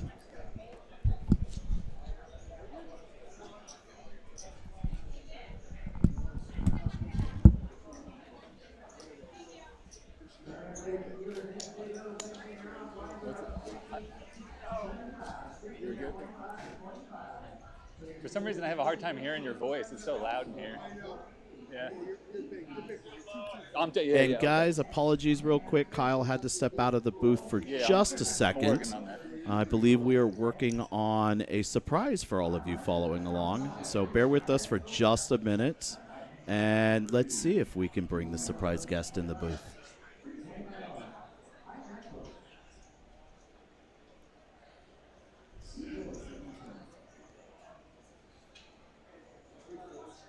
And Godzilla opting to just give up on the deuce 3. I think you can make a case for raising here. Definitely not limping, but raising. But he did just acquire a 2-1 chip lead, and once again, completely okay with it.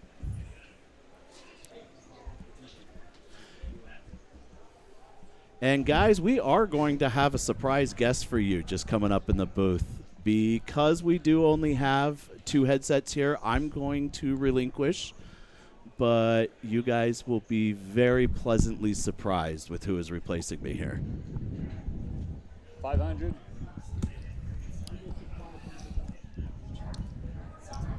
And the man that needs no introduction if you love anything poker or poker media content is Mr. Jeff Platt has joined Hello, us everybody. in the building. How we doing?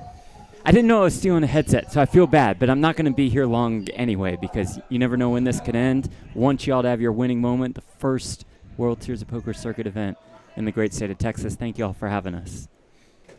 It's been a ton of fun and many months in the making that we've been looking forward to, and a bit of a pinch me moment to have you sitting next to me in this booth that we've been in for so many hours. But quickly to the action, and we'll get back to Jeff for a moment. We have a flush draw turned by Godzilla, but a couple of 8s still in the lead here for Kyle on this paired board.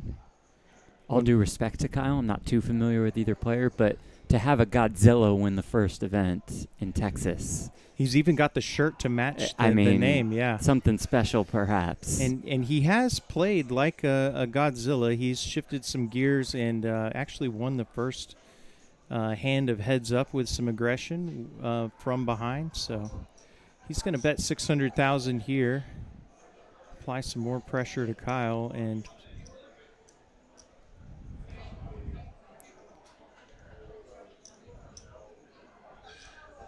somewhat nervously looking at a call and makes it.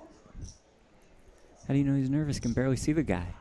I mean, are you? Yeah. I mean, come on. The sunglasses, the hoodie. Well, one of the highlights, he had outrageous. put the mic right under his nose, and we could hear every breath he took wonderful. as he made a bluff. So he gave us some real-time insight into what the stress of making a bluff at a WSOP final table.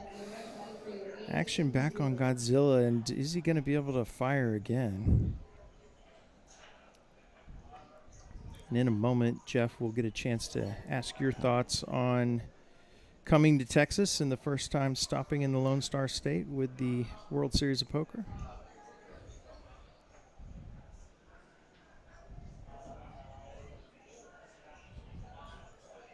Oh, Godzilla makes the flush. I was so starstruck I overlooked the fact that we had the check mark now. So we're going to bet for value.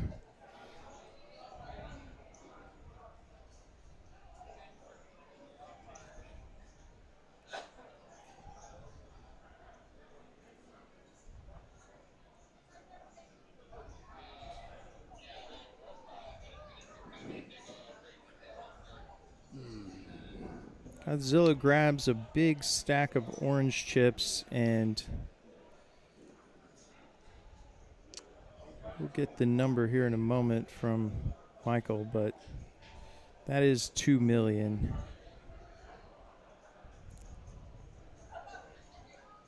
About 40% of Kyle's remaining stack.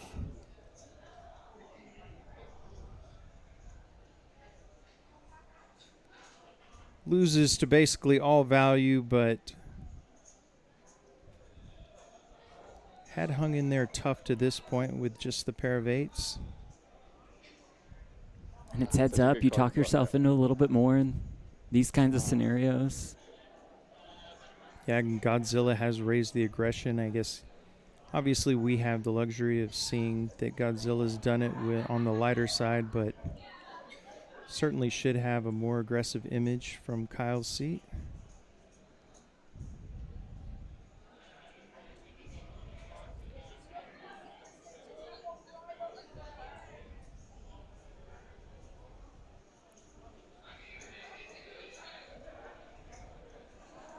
It's easy for us. We see the cards, of course. With that said, I'm going to go the opposite way than most do and just say if I'm Kyle, I probably just roll my eyes and flick in the call with 2-8s here. Club in hand. Maybe a king for Godzilla doesn't look for value, and Godzilla just calls, tries to pick off any potential bluffs from Kyle. A little background on Kyle. He's been an online crusher in the past, so would imagine he's had a decent amount of heads-up experience and does look like he's going to find the fold. So, Jeff, as I alluded to, what's your first impressions coming to Texas and running the first circuit event here? Well, it's great. I mean, we're proud to be here for sure, and just walking in, you could sense, not to be dramatic, but I sometimes am, the electricity in the air, right? I mean, this was something special. The turnout for the first Lone Star Ring event almost tripled the guarantee just right off the bat. Unbelievable. I mean, the people in Texas, and I want to say Austin, but it felt like all of the surrounding cities as well. They came here to battle as a part of the World Series of Poker circuit. I think you guys, Texas Card House, Ryan, Victor, Josh, they've done an outstanding job here, and I'm really happy that the World Series of Poker circuit is now in Texas. All in from Godzilla with a couple of sixes, quick fold from Kyle. And, to your point, Jeff, I mean, we've been more than excited about you guys coming to town now for months, and I think there's great awareness around it. I have to say, I'm blown away by how much, tripling the guarantee of this first Lone Star Ring event, but I'm certainly not surprised that it was far exceeded. There was so much build up to this moment, and I am jealous of one of these players being the first ever circuit event ring winner in the state of Texas. Own, right? Yeah, there's only going to be one. Sick. Only going to be one, and it'll be either Kyle or Godzilla. Kyle now, ace 4.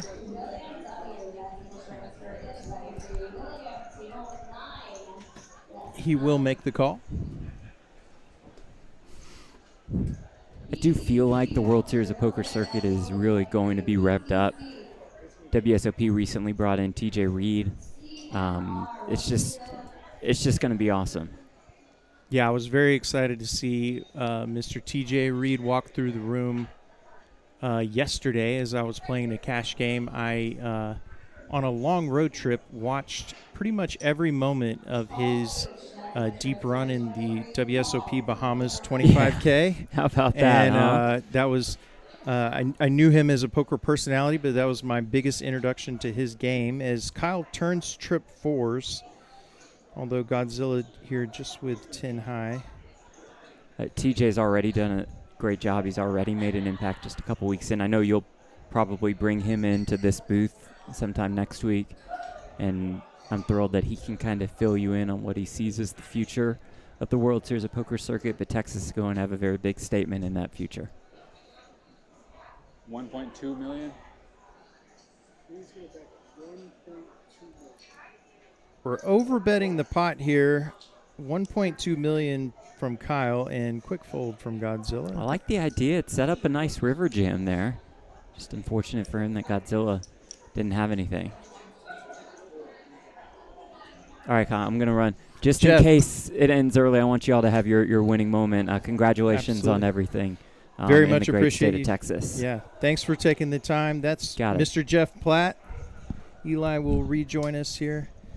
Jeff Platt, if you follow poker, the World Series of Poker, or any media online, you've certainly seen him on your TV, computer, phone screens over the years, and definitely an honor to have him here in the booth as Eli rejoins. Hi, and I'm sure all of you guys much rather would listen to Jeff Platt than myself. I would as well. So shout out to Jeff. Thank you to him again for stopping by and sharing a few minutes with us. And if Jeff is a really personable guy, even though we see him on TV, we see him all over media. If you're here at the series, stop by, say hi, shake his hand. He loves talking with the players.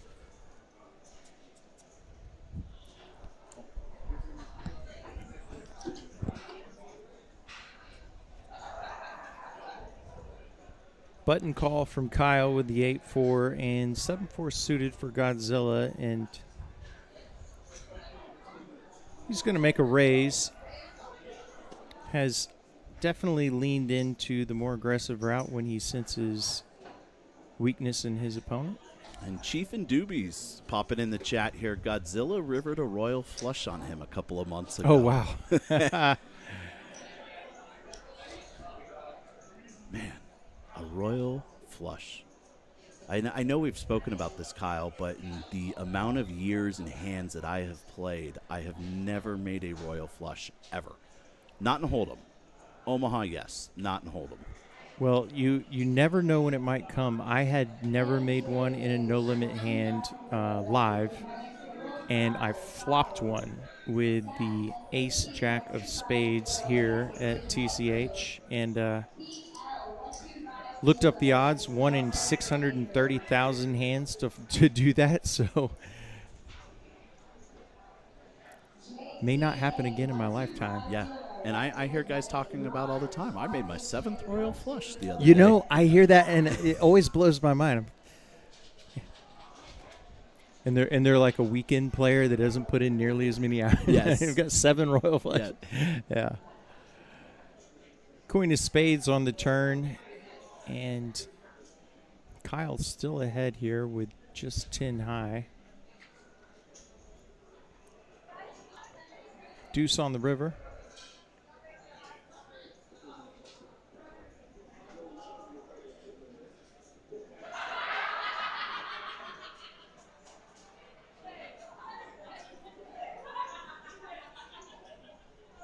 And here we go. Godzilla's going to take this down. That's half pot, and that will generate a fold from Kyle, and Godzilla extending that chip lead. Yeah, you get to this point in the tournament, you're in Godzilla's shoes, you're starting to feel it, you're starting to realize you're so close. Got to remember to stay locked in here, but this is an exciting moment, and I think Godzilla is starting to realize that he took the right adjustments heads up, and all he's got to do is continue playing this game here.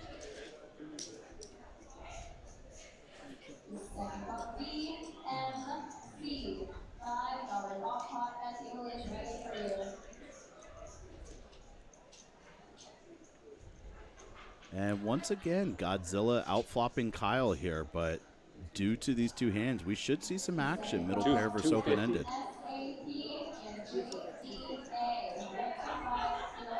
And Kyle electing for just under 50% pot here.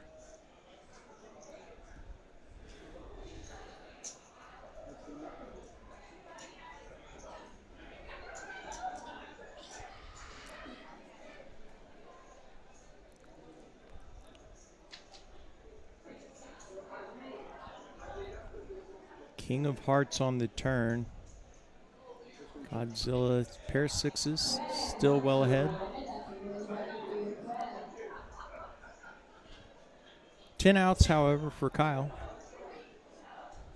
with the open-ender and 1 overcard. Check, check, and Kyle unable to improve, so pair of sixes is going to be good at showdown if we get there for, excuse me, we have a graphical issue. There we go. Pair of six is still good. And check from Godzilla.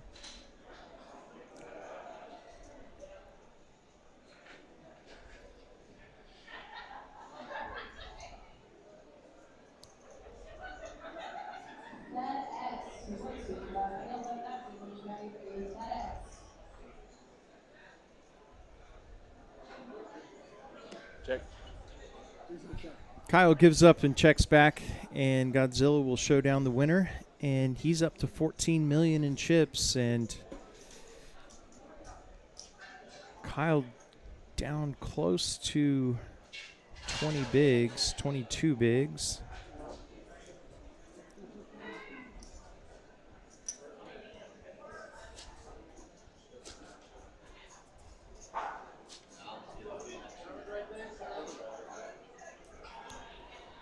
Yeah, 22 bigs, not short at all, though. Kyle. I mean, we've got plenty of life here. If we're in Kyle's shoes, we really got to start turning on a little bit of more aggression. We can't just sit here and wait for the deck to hit us.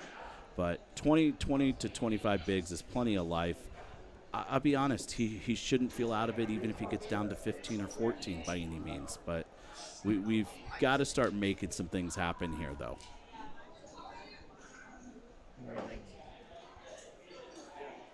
Top pair for Kyle, and he will check it over to Godzilla.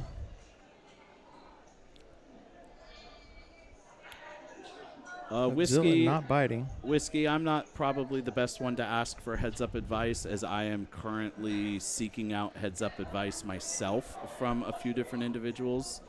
It's been one area of my game that I personally am not too strong on yet. The heads-up play does come with much wider ranges, a little bit more aggression, but then you have ICM considerations to factor into that as well. If you want to chuckle and laugh at me, I blundered a pretty big heads-up spot on a final table here just recently on the TCH stream. So probably not the best individual to be answering some of those questions, but what I do know is that heads-up play is a different game in itself. And just like I've taken up coaching in it, I would highly encourage you, if you're a serious tournament player, to hire a coach for heads-up play specifically.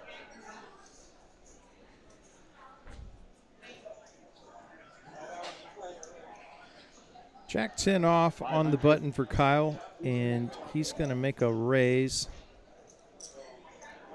500,000, 2.5x the big.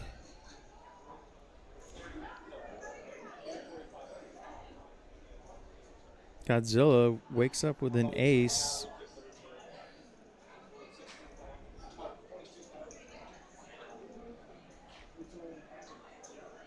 And he just rips it. There's that pressure we were talking about. Pressure, pressure, pressure. Keep applying. And that's not inconsequential. That's a 700,000 chip pickup. And you can see the frustration starting to wear here on Kyle. Godzilla just doing exactly what he needs to do, keeping that foot on the pedal.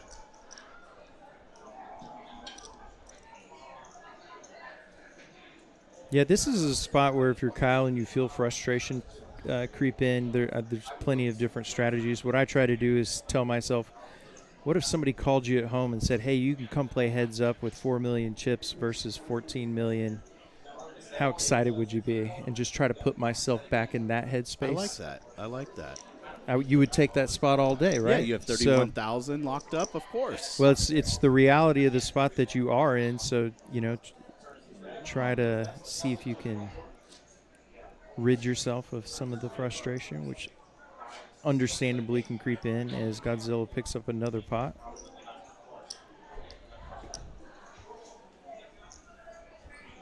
Chancellor Poker, better late than never, right on time for heads up. Shout out, Chancellor. Welcome to the stream. Thanks for tuning in. And just a reminder, guys, this is only the final table of the very first event. We still have, 10 days of this series? 12 days still remaining on this series? Yeah, players already battling just outside our door for the mini main event, which is a $500,000 guarantee, which I feel is likely to be far exceeded. And you can tune into that final table on April 27th. Now, when is the next final table that you're commentating, Kyle? I'm not back until you and I come back for the big Tex High Roller on the 28th. Okay, so you aren't doing one before then. So Kyle and myself will be in the booth for the High Roller final table. That will be a very exciting final table. That's going to be wild. That is going to be some high-level poker being played. As that buy-in is not cheap. That buy-in is what, 3,200 is it? 3,500 for the High Roller? I'm excited. I'm really excited to commentate that one with you. Prior leading up to that, I think we're going to have Sam and Aaron in the booth quite a bit. We've touched on them a little bit earlier. We have just a fantastic team here, honestly, all the way around. So you guys should you guys should tune in. There's going to be a lot of good viewing going on for the rest of this series. Yeah, I couldn't echo more what you said about the high roller. I've had the pleasure of doing a few high roller events, part of some of our tournament series, and there's always a noticeable kind of difference in the skill of the players. We have an all-in from Kyle with ace-4 over the top of Godzilla's queen-jack. Godzilla, if he makes the call, this could be it. Would be a slight underdog. This is for 16.5 bigs. Is that where we're at? I believe we're at the 100, 200K level, right? Yeah, it's 16 bigs. Yeah, this is a big jam. This is not an easy decision on Godzilla's part.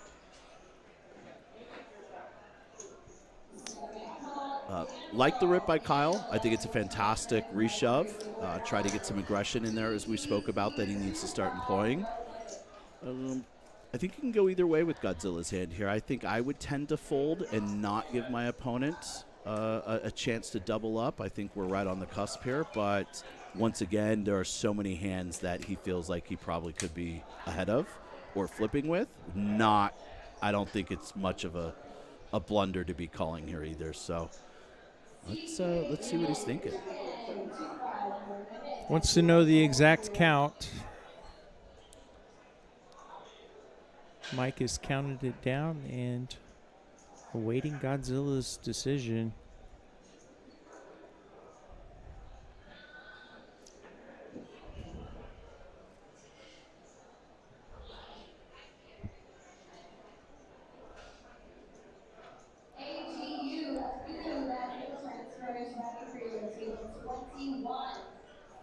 Just to confirm, Risky, I'm not a coach. I was explaining that I have hired coaches for myself. I get coaching myself. So I would highly encourage you to do the same thing if you're looking to work on your heads-up game.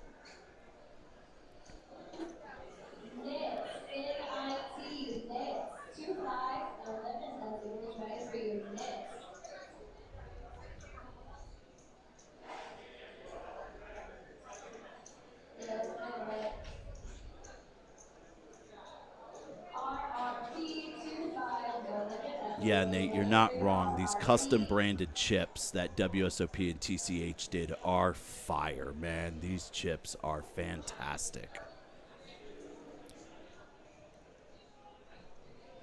Tough spot here for Godzilla. Knows if he calls and wins, that ring sitting in seat 5 is his, along with $47,000 in change. Certainly understandable that he's going to take a moment here. So we get a photo op.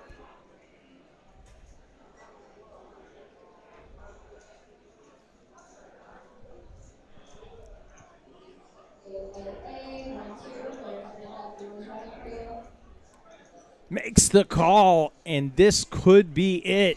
And guys, we are off to the races. Essentially a coin flip here. The first ever final table in WSOP history in the state of Texas. Ace-4 off, queen-jack off. Let's see what happens.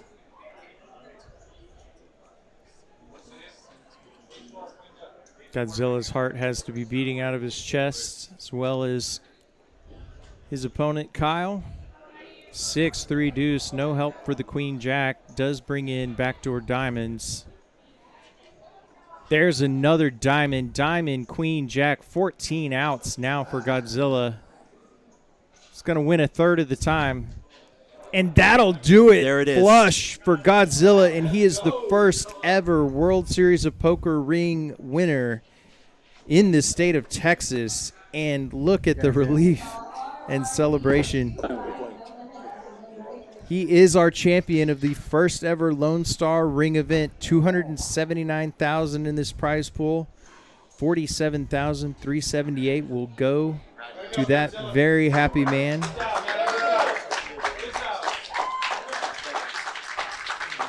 Presented the ring.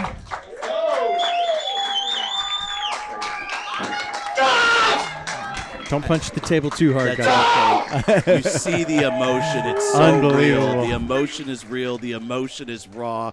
What an amazing moment for Godzilla here. Unbelievable. Put the ring on, sir. Put it on and do not take it off. That is something to be proud of. You are a part of history forever, Godzilla. That's history in the making.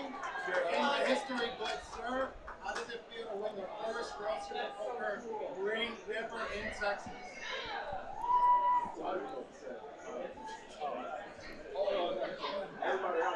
Can't quite catch the audio on that, but little quick post-win interview. While the emotions are still high, I'm sure we'll see that on social media here very shortly. Check out Texas Card House on Instagram. And real quick, let's still give a shout out to Kyle here. Yeah. Kyle played fantastic, $31,525 for his effort. That is nothing to be upset about whatsoever. Kyle, I'm sure we'll see you as well on another Final Table stream.